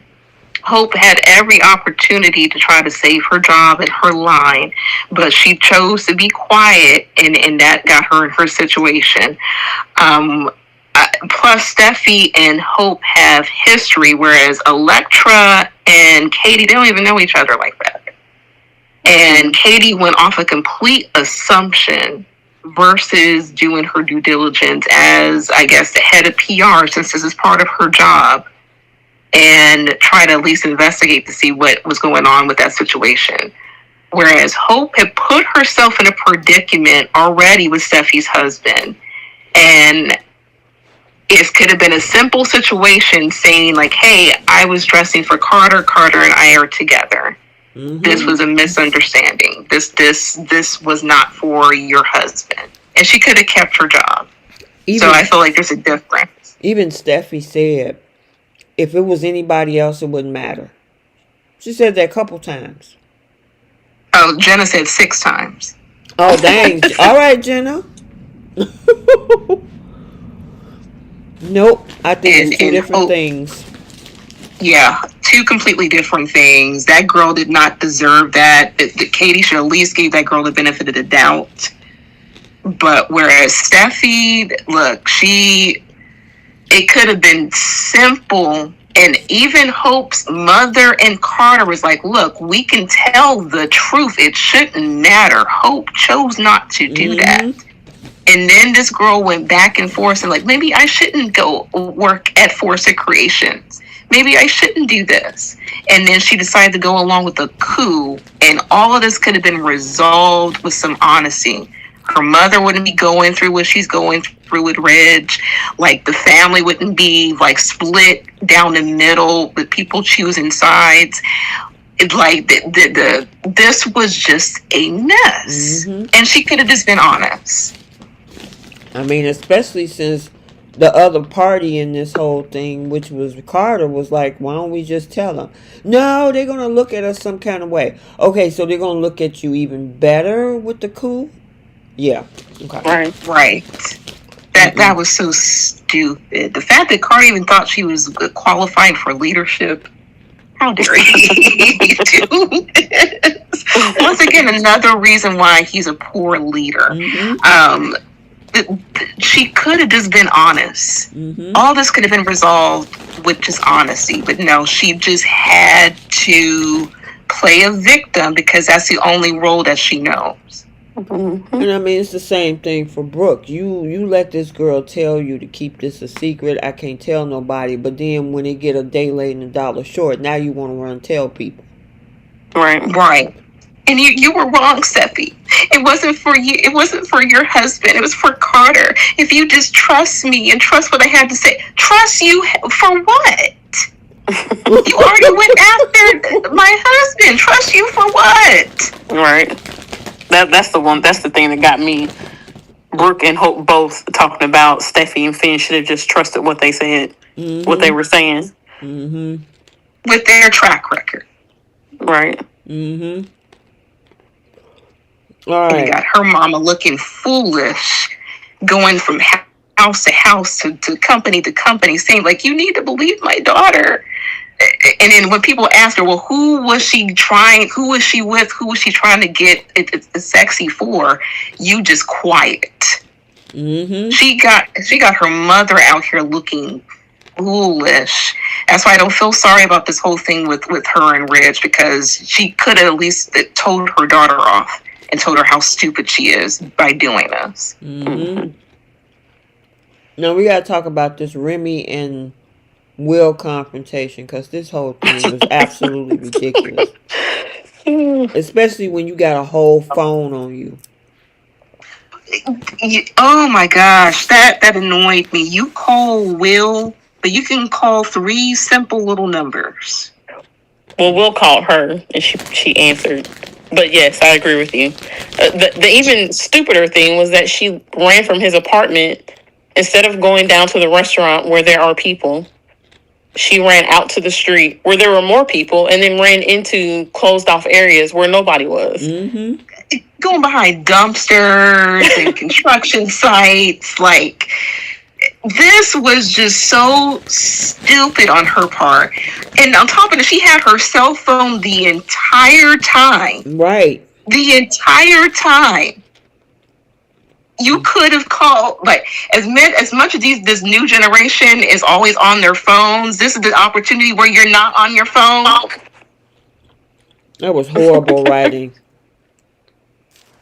Horrible. Yes. And then they made Will, I mean, he come in there on his little motorcycle, and they yelling at each other and looking over the banister. And I'm thinking, like, because in the office when she came back in front of Hope and Carter, Will was like, she could have died that day. And I'm like, was he going to throw her over the banister? I don't remember seeing that. Right. Tell me why she go up the stairs. We've seen too many horror movies, every last one of us. Right. And we always see the girl going up the stairs. Up the stairs for what? This is so stupid. Like, she could have stayed exactly where she was at when she spoke with Will. And at that same breath, she could have called 911. She could. This was just so Lifetime Movie Network. Like, even the punch. All of this was just so crazy to me. So whose punch was better, his or RJ's when he hit Zendaya? Oh no, you felt that. I gotta say, that whole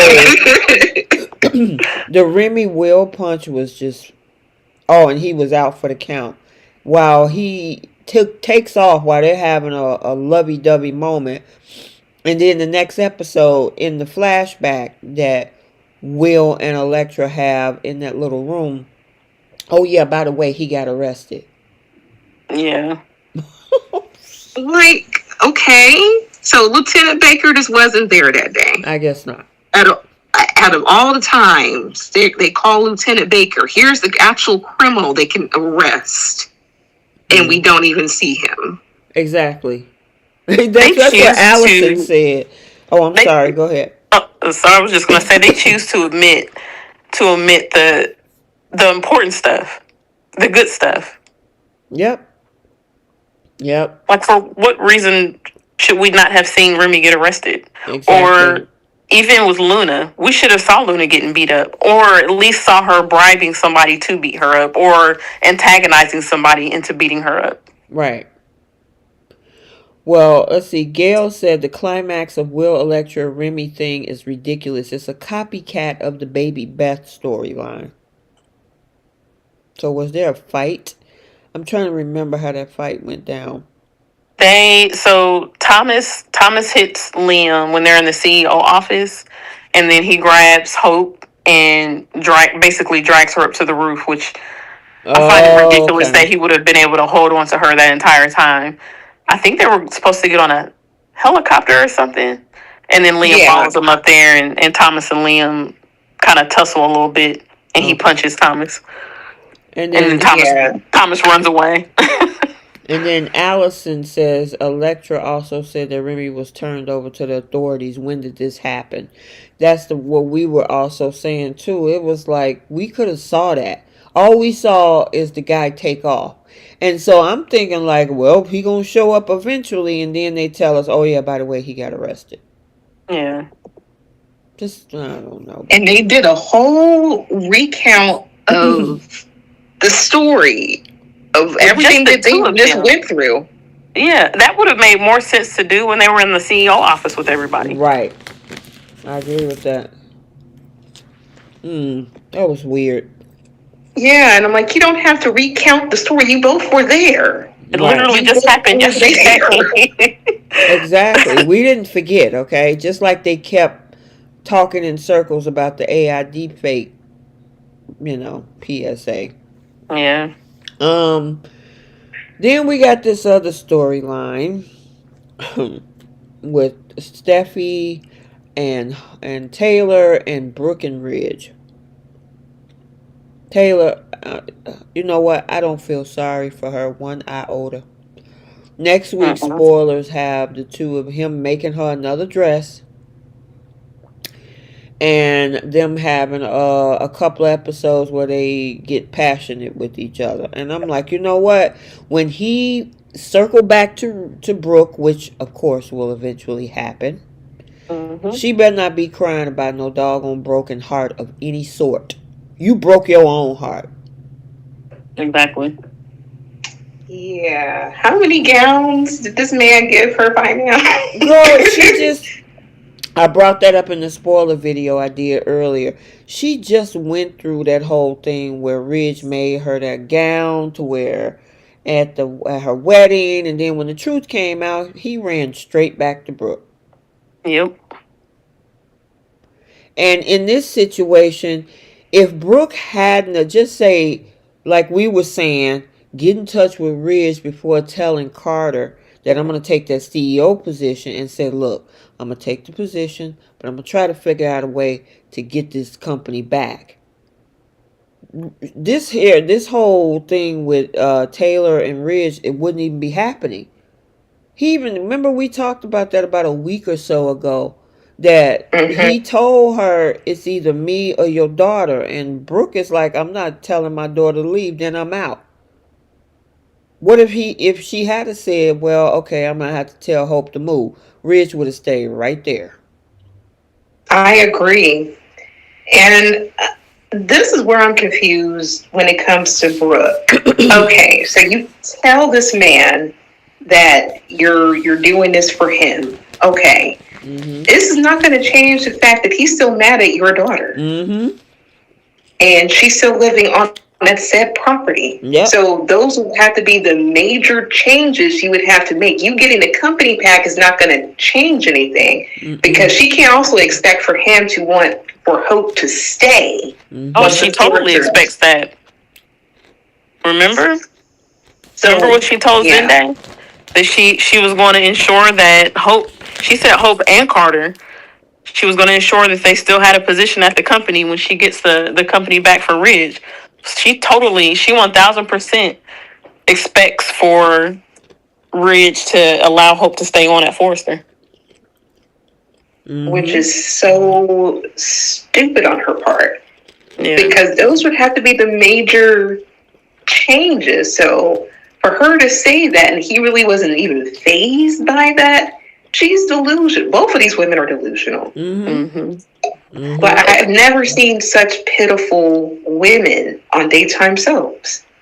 When she said, when she started to explain how she had came over to his house or to the house that night to let him know what she was doing, she was like, and then I saw Taylor, and he's like, don't talk about Taylor. It's like, oh wow. And after all of that, after the way that he's spoken to her, after the fact that she thinks, I'm pretty sure she thinks that he and Taylor slept together, she's still talking about, but I'm not going to give up on us. Remember the keyhole? Yeah. Like, you legit think this man has cheated on you with Taylor, with your number one enemy, and you are still talking about him being your destiny. You're still fighting to try to be with him. Yes, that was my thoughts exactly. So I'm like, this is your king. This is your man. And Jenna, you hit it on the head. She said the woman has always been one sandwich short shy of a picnic. My thing is that she's so desperate. She was telling Ridge, I want to get the company back for you, Eric, and Steffy. I'm like, do you realize what your daughter would think if she heard you saying? Right. She pulling out the big gun. She's really not trying to lose Red. She's okay with the fact that he could have slept with Taylor, even though we know he didn't. And acknowledging his children, his daughter especially. And it doesn't even sound like, to me, like after she explained what she was trying to do, it doesn't even sound like Ridge cares, because he's still just so pissed off about the whole thing. But my thing is, her plan is not to like do something paperwork wise. She's just gonna try to talk Carter out of letting Ridge be the manager of the LLC. And I'm like, do you actually think that you're gonna be able to finagle Carter to do that? Right. It don't even make sense. Go ahead, Bree. I was gonna say, what happens if her daughter catches wind to that? Then what? Yeah, because like it's going to put her in the line of fire with her daughter, because that means that once the Forresters get power, she knows she's out. Bobby Wright said they writing this show like they wanted to get canceled. Look, I think I said something about that in the group chat. I'm like, do they want this contract? I mean, because none of this makes sense. I mean, it's just all over the place right now. I mean, you tell us back in September when you brought Rebecca Buddick on and they made a whole thing. Oh, no, this is not about her trying to get back with Ridge. This is just about her being close to her family. That lasted a good month. Did it even last that long? Well, she went through the whole thing with the broken heart and the chakras and all this old type of stuff. And then she went into that whole thing in October. I think it was in October, where she was telling Brooke, I don't need a man to make me happy. Now she's telling Steffi, he's my person. Yeah. I feel like everything that she's talked about since she's been back has been basically about Ridge, about where she stands with Ridge, or how much she loves Ridge, or how she'll always love him. Whatever it is, it's always connected to Ridge. Her broken heart syndrome connected to Ridge. There's been maybe a handful, if that, of scenes where she is talking about something that has nothing to do with Ridge, and it's just about her kids or her practice. I would say less than a handful, because even the phone call that she made to Monte Carlo, that was her only reason to go back to LA, was after she saw Ridge kiss Brooke. Right.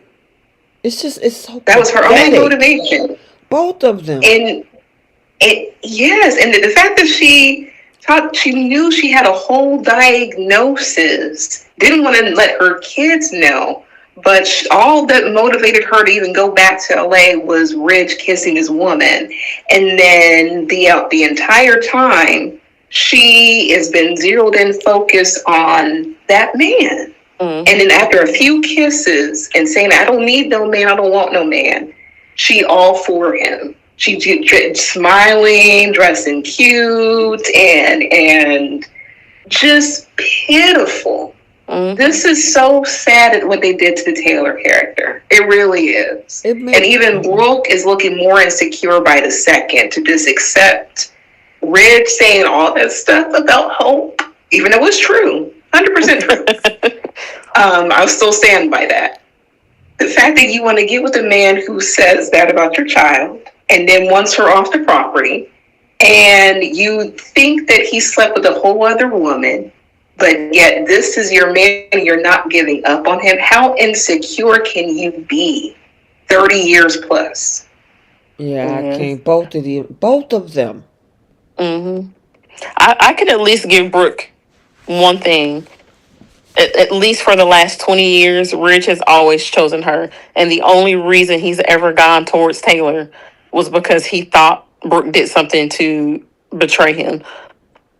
Or she did do something to betray him. Taylor has only been able to get Ridge in the last 20 years if Brooke messed up. Whereas Brooke, I feel like Brooke will always be able to get Ridge back no matter what she does. He'll be pissed at her for a couple months, and then he'll start wandering his way back on over to her mansion. I feel in the very beginning of the series, he's chose Taylor, like they were the super couple. The first 15 years. Yeah. Yes, it was always Taylor, but since 2005 and on, it's always been Brooke. Yeah.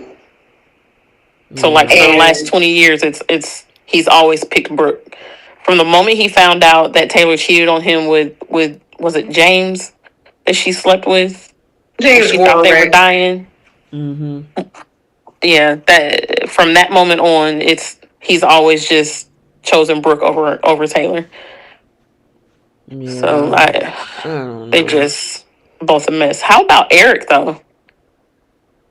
Eric telling Ridge today that his fondness for Brooke is fading. I heard that. And it's gonna bounce right back. Exactly. Like, it's like I'm like, I will believe that. I will only believe that if he looks at Brooke in her face, dead in her face, and tells her, I don't want anything to do with you anymore. Don't ever come back. You're not welcome in my home anymore. If you want to see your sister needs to go to your house. That is the only way I'll ever believe that Eric is done with Brooke. But what about Hope? That's my thing. Like, even once they get the company back, will she be accepted into the family simply because of her association with Brooke? I don't know. That's a good question, because the Forresters obviously is going to try to take it back, and with the new Daphne character coming on, being put in there as a mole for Steffy, that's they're going to try to get that company back. But where does that leave her? She didn't. Once, I would think Carter and Hope, this is a huge betrayal. Where are you going to go? Where's these two characters going to go from here once the Forresters get their company back? Maybe they'll create their own business and they'll become the competition. Or they're going to give them that they both had some type of brains something. No, I don't think they'll do that. Exactly. I'm like, you just pretty much put those two characters, unless you're going to keep them on for a very long while, you didn't pigeonhole both Carter and Hope at this point. Yep. I mean, they've needed a competition for years since Sally left, or since Spectra, I guess, got blown up. So they could, I guess, give them their own company. Her mama can go with her. Both her aunts can go. Girl, they can't even hardly bring on new characters and keep them around. You gonna give them a new company? That would be nice Yeah. to separate them, but I just don't see that happening. What if, like, it one day?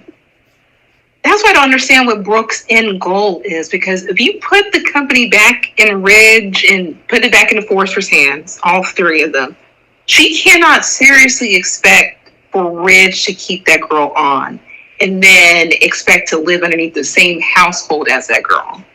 That's what she certainly is expecting that.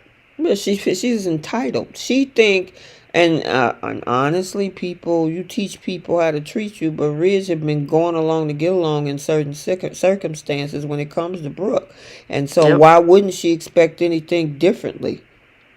He'll just go along with it. Remember, I'm your Logan. Mm-hmm.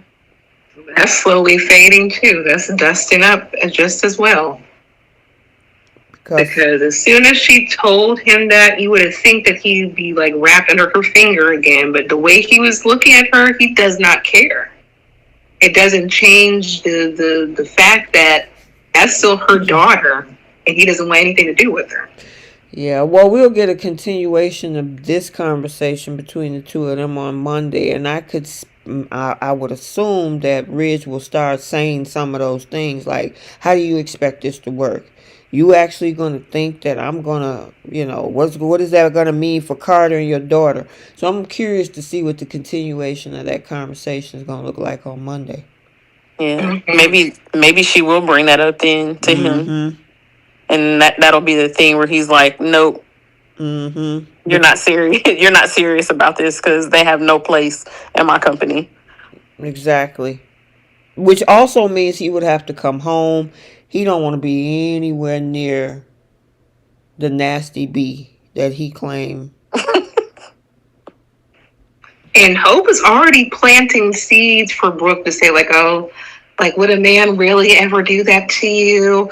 Like, you're better than this, Mom. Because she's going to want her mom to be cemented in that CEO position because she doesn't want to go anywhere.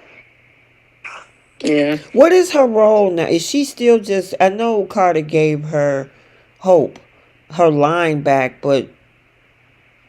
That's all she's doing is a line. I think he offered for her to have a higher position, and she said she wanted to focus on her line. She should have been doing that for a whole year. Instead of chasing after Finn and all these other folks. He wanted to really run that company with this girl, the girl who couldn't even save her line, like Ridge said. Said she was an idiot, couldn't save her own line. You're going to put all this money into hope for the future in hopes of what?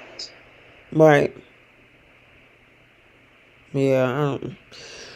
Oh, Lord. I don't know what they doing on over there. I mean, granted, I understand a PSA for the deep fake thing, but I just think it was just recycled content for a number of days.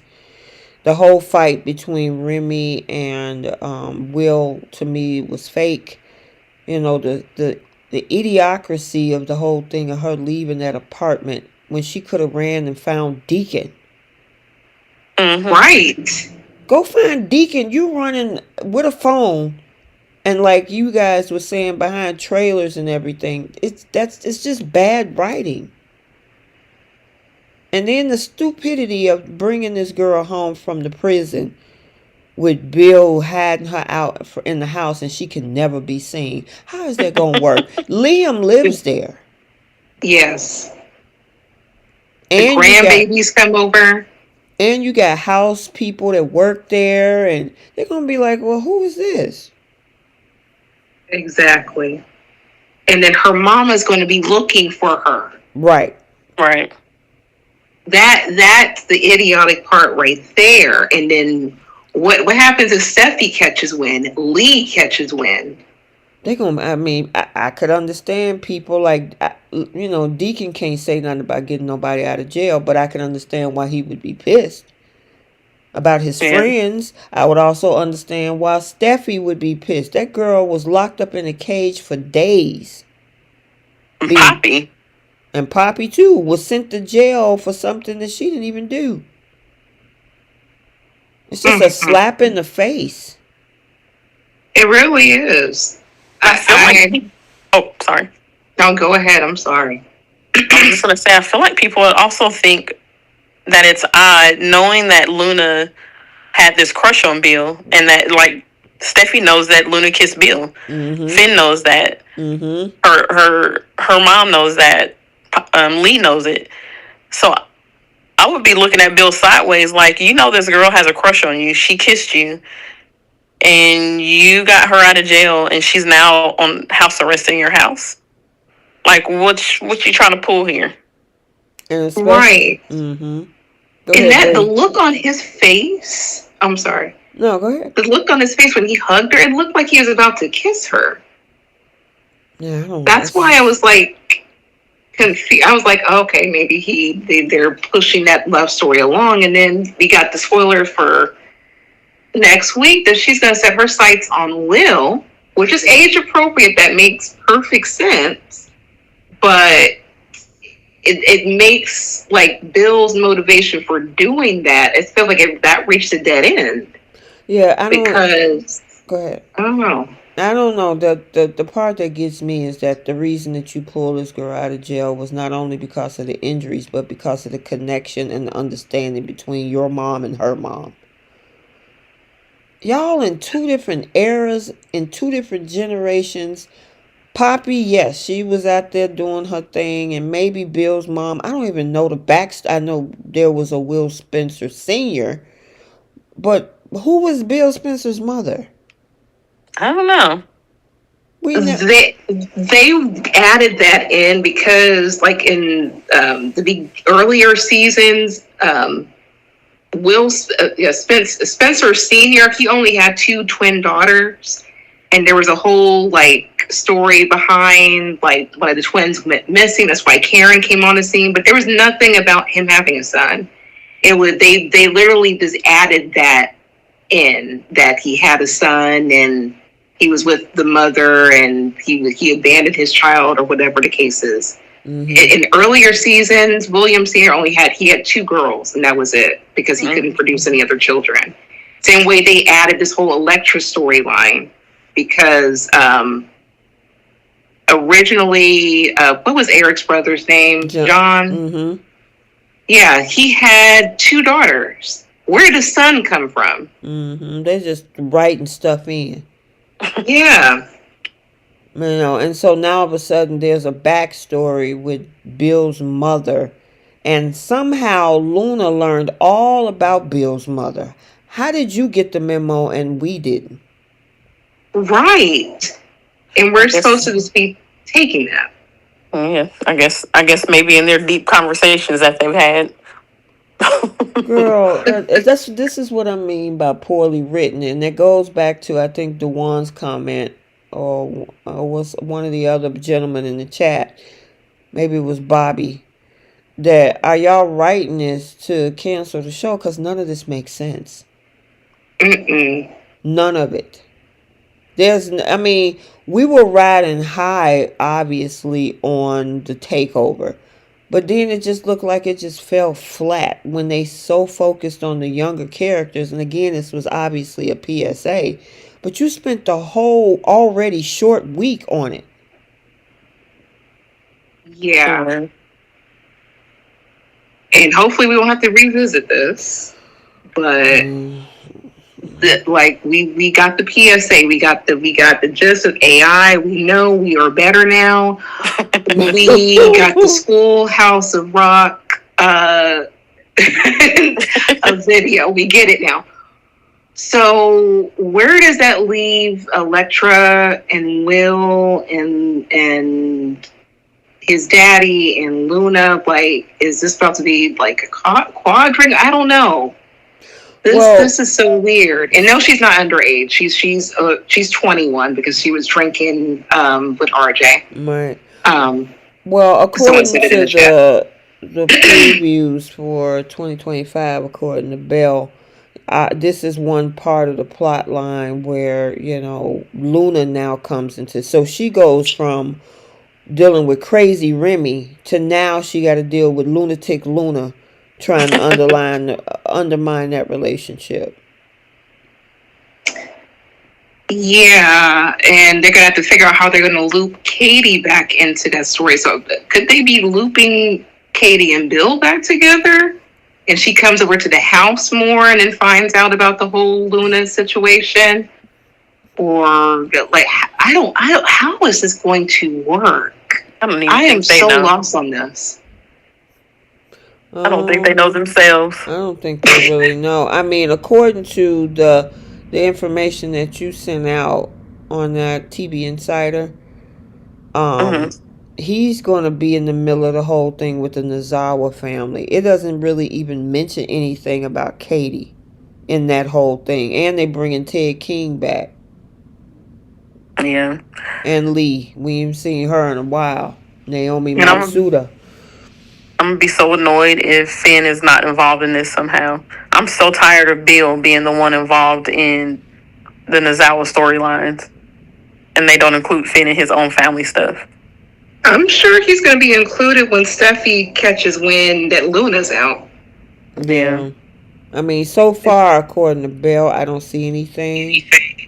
With it's just that it's just wrapping the Nazawas around him. But I don't know. Katie obviously is probably going to be still part of this whole thing with the takeover. I had a question. What do you guys think of Katie's perspective is on this takeover? Because when Brooke told her that she's going to try to get the company back, did it look like Katie was disappointed?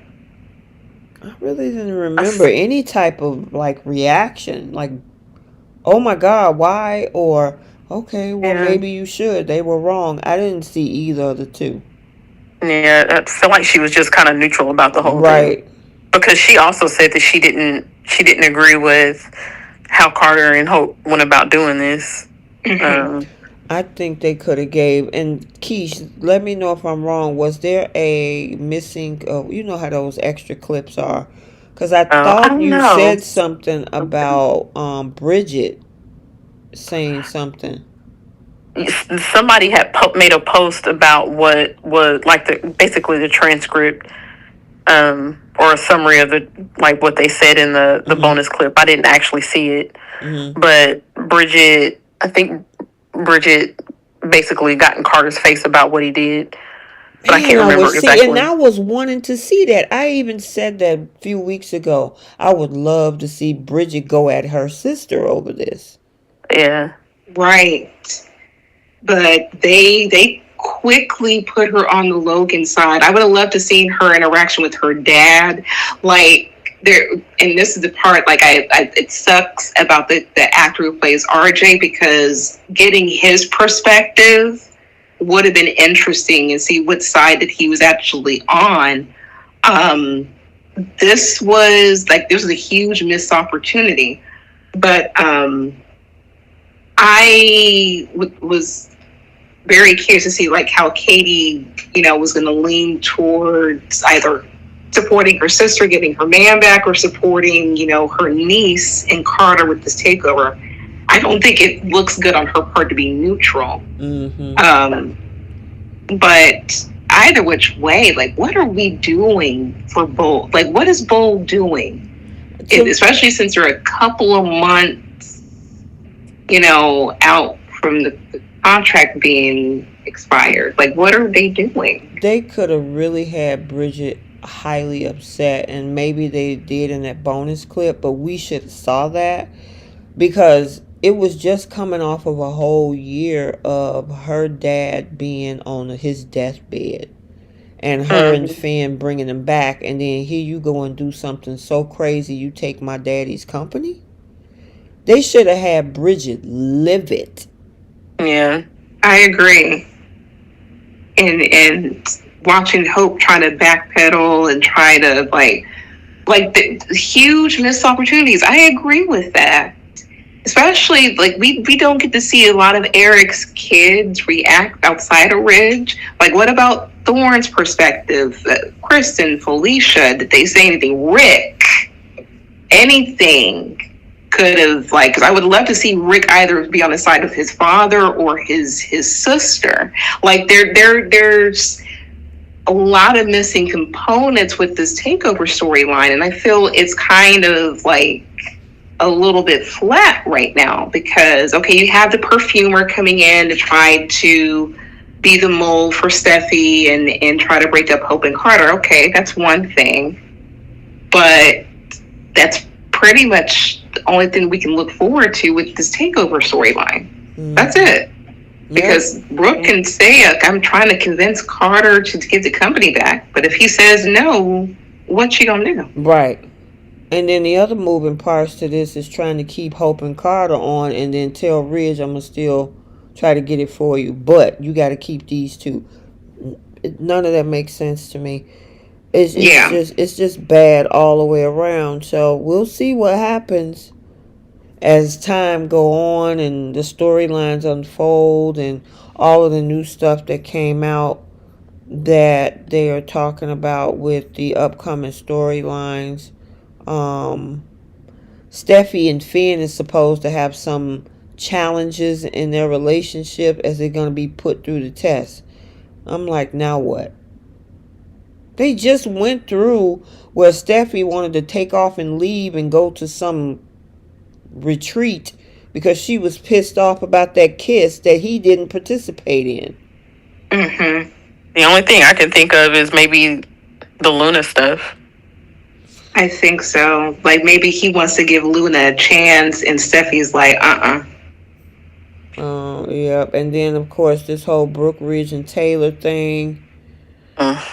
They talking about that. That's still, and I'm like, why? We've been, and he even said it. This triangle is only 35 years young. Duh. Young. That's what Bell says.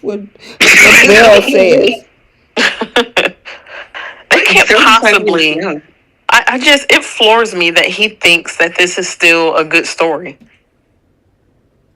I guess unless you got some diehard Bridge and Tridge fans out there. That's the even though, like from what I've seen, they're all sick of it. Like I'm an OG Tridge fan. I loved Ridge and Taylor back in the day. Mm-hmm. I'm sick of this triangle. It's not fun to see them together because I know how it's gonna end. Right. And I know that I've seen Bridge fans, they're annoyed with it because it's like, how many times is Brooke going to be an idiot about this man and continue to take him back? Right. Or beg him to be with her? So I think on both sides of the fence, both of the fandoms are annoyed with it and they're over it. Like, Brooke fans don't want to see them together anymore, and Taylor fans don't want to see them together anymore. They want both women to be able to move on with other men or just keep them single because they both look pathetic right now. The only thing I will say that I'm interested in seeing what this Daphne Rose character is going to do with the whole thing of Steffi using her as a plant to undermine Carter and dismantle his current situation with him and Hope and Brooke in charge. Now that I'm kind of curious to see how that's going to go. Yeah, she is gorgeous too. Yeah. Very pretty.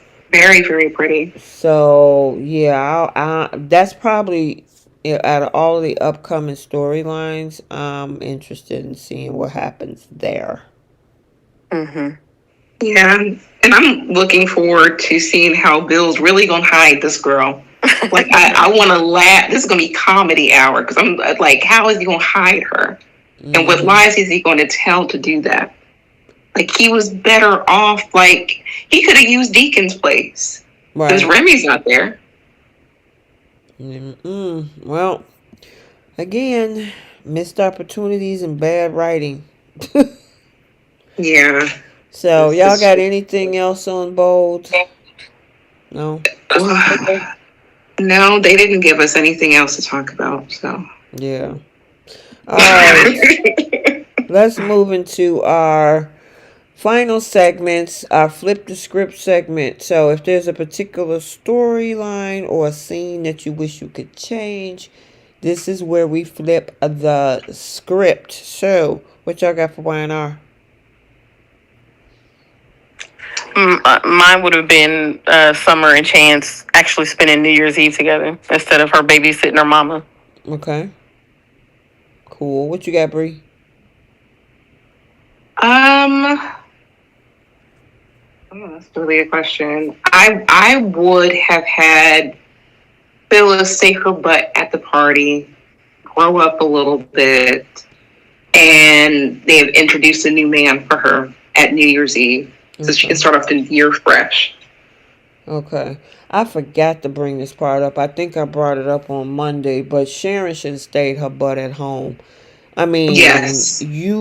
first of all, Nicholas got security for Daniel, but he was working on security for Sharon, yet she goes out by herself and nobody go to the party with her when you know there's somebody out there that just laced your medication with PCP and unalived Heather. But you was like, oh, it's New Year's Eve. I'll see y'all there. I'll talk to you later. That whole thing was absolutely ridiculous. Yeah. She should have stayed home. It's like y'all could have just said whoop-de-doo at the house. Yeah. So, anyway, that's my flip. Bold. Bold flippity flip. Flip the whole week. Right. Okay. There you go. That works for me. Yeah, flip the whole week. It's so many flips in this darn thing. It's unbelievable. You know what? I would have had Electra be pissed off about the way she was fired I instead of agree with just that. Yeah. instead of just going back and jumping for joy and telling Katie she understands why she did what she did. Mm-hmm. They were let off the hook. Yeah, Angela in the chat said, flip the script. Let us see Remy get arrested. Right. Yeah. I guess my flip would been that would actually been fun to watch if after Bill got Luna out, she takes off and she's on the run. Oh man, he looked like a whole fool then. Exactly. I kind of wish if I had to do something, I wish Steffi would just back off and stop pushing this thing with her mom and Oh Ridge. God, yes. Steffi She's looking. Steffi has pulled herself out of this Liam thing that her and Hope was tied up in for decades. But you're going to put your mama in the same garbage that you don't want to be in. And they had the nerve to say to her mom, oh, he's not going to go back to Brooke this time. Not after what she's done. Like, girl, you said that before. You say that every time. He's not going to go back to her this time. And she says it with, like, such confidence, as if her father has not left her mother at the altar 3 times before. It frustrates me to no end that she does that. And on top of that, I'm sorry. And I was especially, going to say her. go ahead. I wanted to finish my flip. Go for it. Sorry. And especially with the whole broken heart syndrome, why would you push your mom back into that? Thank you. Yeah. All right, I'm done. Go ahead. I agree. I was just going to say that her daddy has forgiven Brooke for worser things. Yep. And this is even after the fact that she laid down with his daddy, both of his brothers. She has no problem sleeping with other people's men. She's caused scandals. Like, there's nothing that Ridge hasn't forgiven her for. Mm-hmm. Why would this be any different? Right. Yep. Yeah. And it wasn't even because of her. It was because of her daughter. Yeah, I just don't understand. And she's too old for the whole parent trap thing. It's like, Yeah. why you want your parents back together? Why? Want better for your mama. Yes. I mean, the girl collapsed on the floor watching the two of them kiss. You really want her to be back into this? Right. She sees them get back together. Taylor might be gone for real. Right. He gonna take her out. Oh man. All right, who's taking seats on Y&R? Phyllis. Bree, what you got? Lauren. Lauren need to take a What she seat, do? girl. Lauren, the fact that she's even slowly warming up to Diane, where is your loyalties? Mm-hmm. She just okay, I'll be free. You want me to be okay, I'll be friends over there too. Right, and Abby for just sitting, just like she's sitting right there, watching her employee just stumble all over the place at the restaurant. Just crazy. Oh dang, who am I give a seat to? I don't know. I guess I would say because I thought I was gonna say Abby too, but yeah, she and then gonna tell that girl she need her to work tonight, the rest of the night, and that girl can't even hardly stand up. Yeah, Abby need. Yeah. Okay, who taking seats on bold? The writers. Katie. Oh. Ivy. Katie and Ivy both can take a seat. Seriously. Ivy, she has no loyalties except for herself. She couldn't even help out her own niece. She was perfectly fine with remaining quiet until Will said something. Yeah. You know what? Every damn body can take a seat on bold. That's what They all Angela pissed me said. off this week. Yeah, Angela Atkinson said everybody. Yeah. I mean, Brooke and Taylor, Steffy for telling her mama, Bill for pulling that Luna girl out of there, Luna for peeping around corners, and Remy and that whole thing. I would say if anybody I would not have to take a seat is Electra because she had no idea. She can have a seat too. For what, girl? Not calling the police. Oh, well, that part, yeah. She was too forgiving. She was too forgiving to Katie. Okay, well, she I ain't gets like a that. seat too. Yeah, everybody can take a seat on bold this week, including the writers. I'll give Luna a break. She was able to finagle her way out of prison. Yep, I'll give it to her. I'm gonna give Luna some props. Mm-hmm. Good job, girl. Like you took advantage of an idiot and successfully. Yep. Well done. She manipulated her way into doing her prison time in a mansion. Right. There was a lot of birthdays over the past 2 weeks, by the way. Annika's birthday was 12/24. And then Matt Atkinson was 12/27. And then Don Diamond, who just turned 62, was 12/31. That is a gorgeous man. He gets finer every year. Yes, he does. Yes, he does. He just posted a shirtless picture, too. I can't believe that man's 62 years old. But go ahead on with your bad self. And looks incredible. His wife is a lucky woman. All right. Star of the week. Young and the Restless.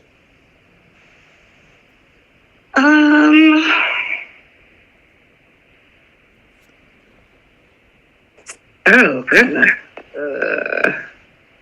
That's a really good question. I'll say Mariah.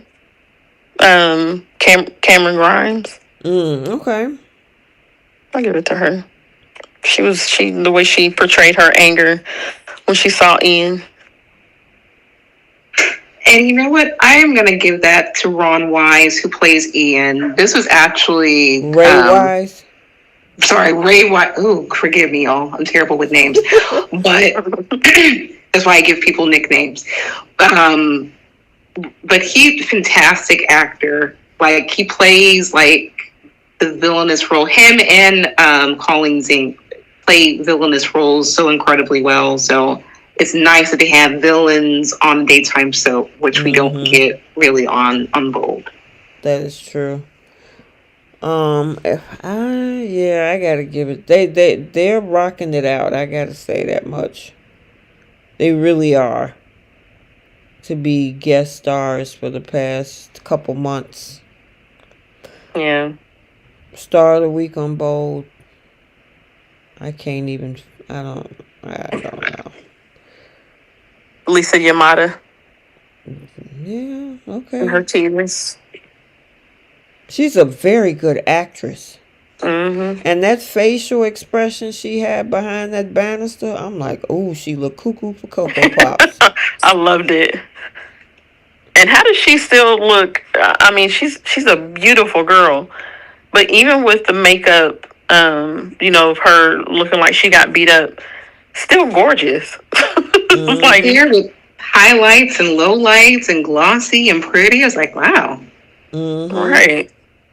Wow. Pickle of the week, Young and the Restless, Abby. I can agree with that one. Lauren and Jack. He knows he's trying to poke the bear with Phyllis by doing that. And he was perfectly trying to recruit Lauren, and Lauren just being everybody's friend, just it has no loyalties whatsoever. So you get a pickle. Mm-hmm. Pickle of the week, bold. The entire week. But if I had to pick one, Bill, Electra. I'm sorry. I this is like watching a really bad horror movie, but nothing against the actress. I'm talking about the character. You did laps all throughout LA just to keep running behind trash can dumpsters and abandoned buildings, and you had your cell phone right in your hand, right on you, enough for you to speak with Will. Seriously. Mm-hmm. And then go up the stairs, and then look at how she is now. She about to hang it off of a building. That was just very stupid on that girl's part. Yep. I'm gonna give mine to Ivy. She's just been so, I don't know what the word is for it. Just very, I don't know if it's selfish or Yeah. I'm not really supportive of her niece.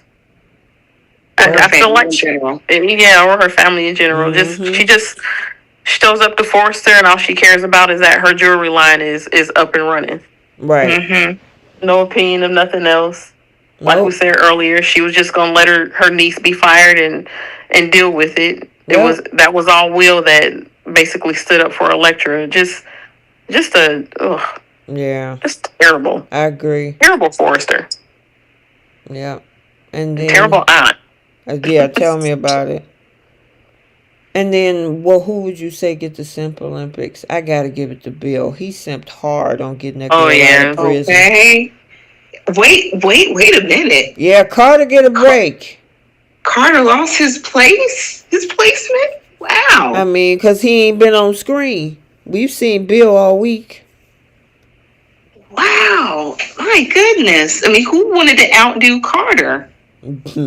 Bill went through putting all his resources and calling in all type of favors to get that girl out of there to put her up in his house. Yeah. And this girl could leave at any point in time or out him for even getting her out. Like, this is stupid on his part. Yeah, he deserved it this week. Yes, he does. He's simply. I will say though, Luna wouldn't be doing anything but hurting herself if she left his house, because she's there legally. It's not like she's sneaking. They just don't want their family to know that she's there. So I don't think she would try to leave his property. Well, she crazy. That girl took out 2 people. Who knows what she would do? And now she trying to come for his son. Yeah, I can't wait to see that. Yeah, that's gonna be pretty interesting. All right, you guys, y'all got anything else? I've seen in the chat, yes, prayers to everyone. Oh yes, in New Orleans. I think Jenna said she's in New Orleans. Prayers to the families over in New Orleans. That was devastating to see that. Yeah, there's a lot of stuff going on over the past 2 days. There was a pew-pewing that happened that took out about 10 or 12 people. There's something happened in Vegas.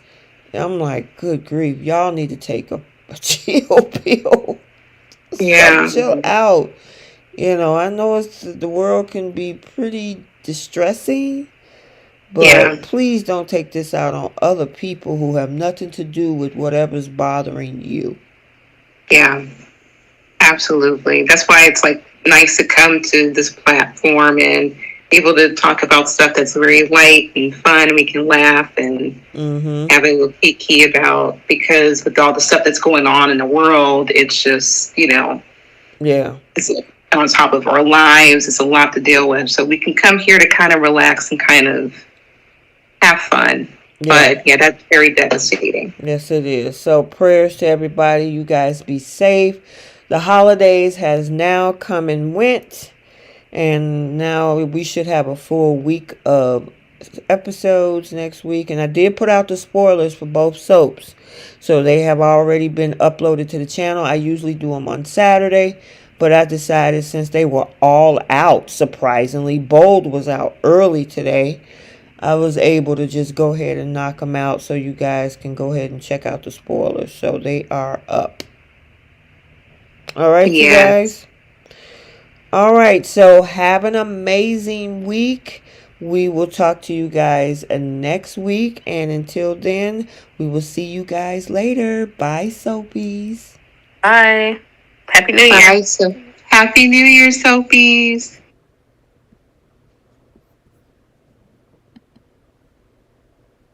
3, 2, 1.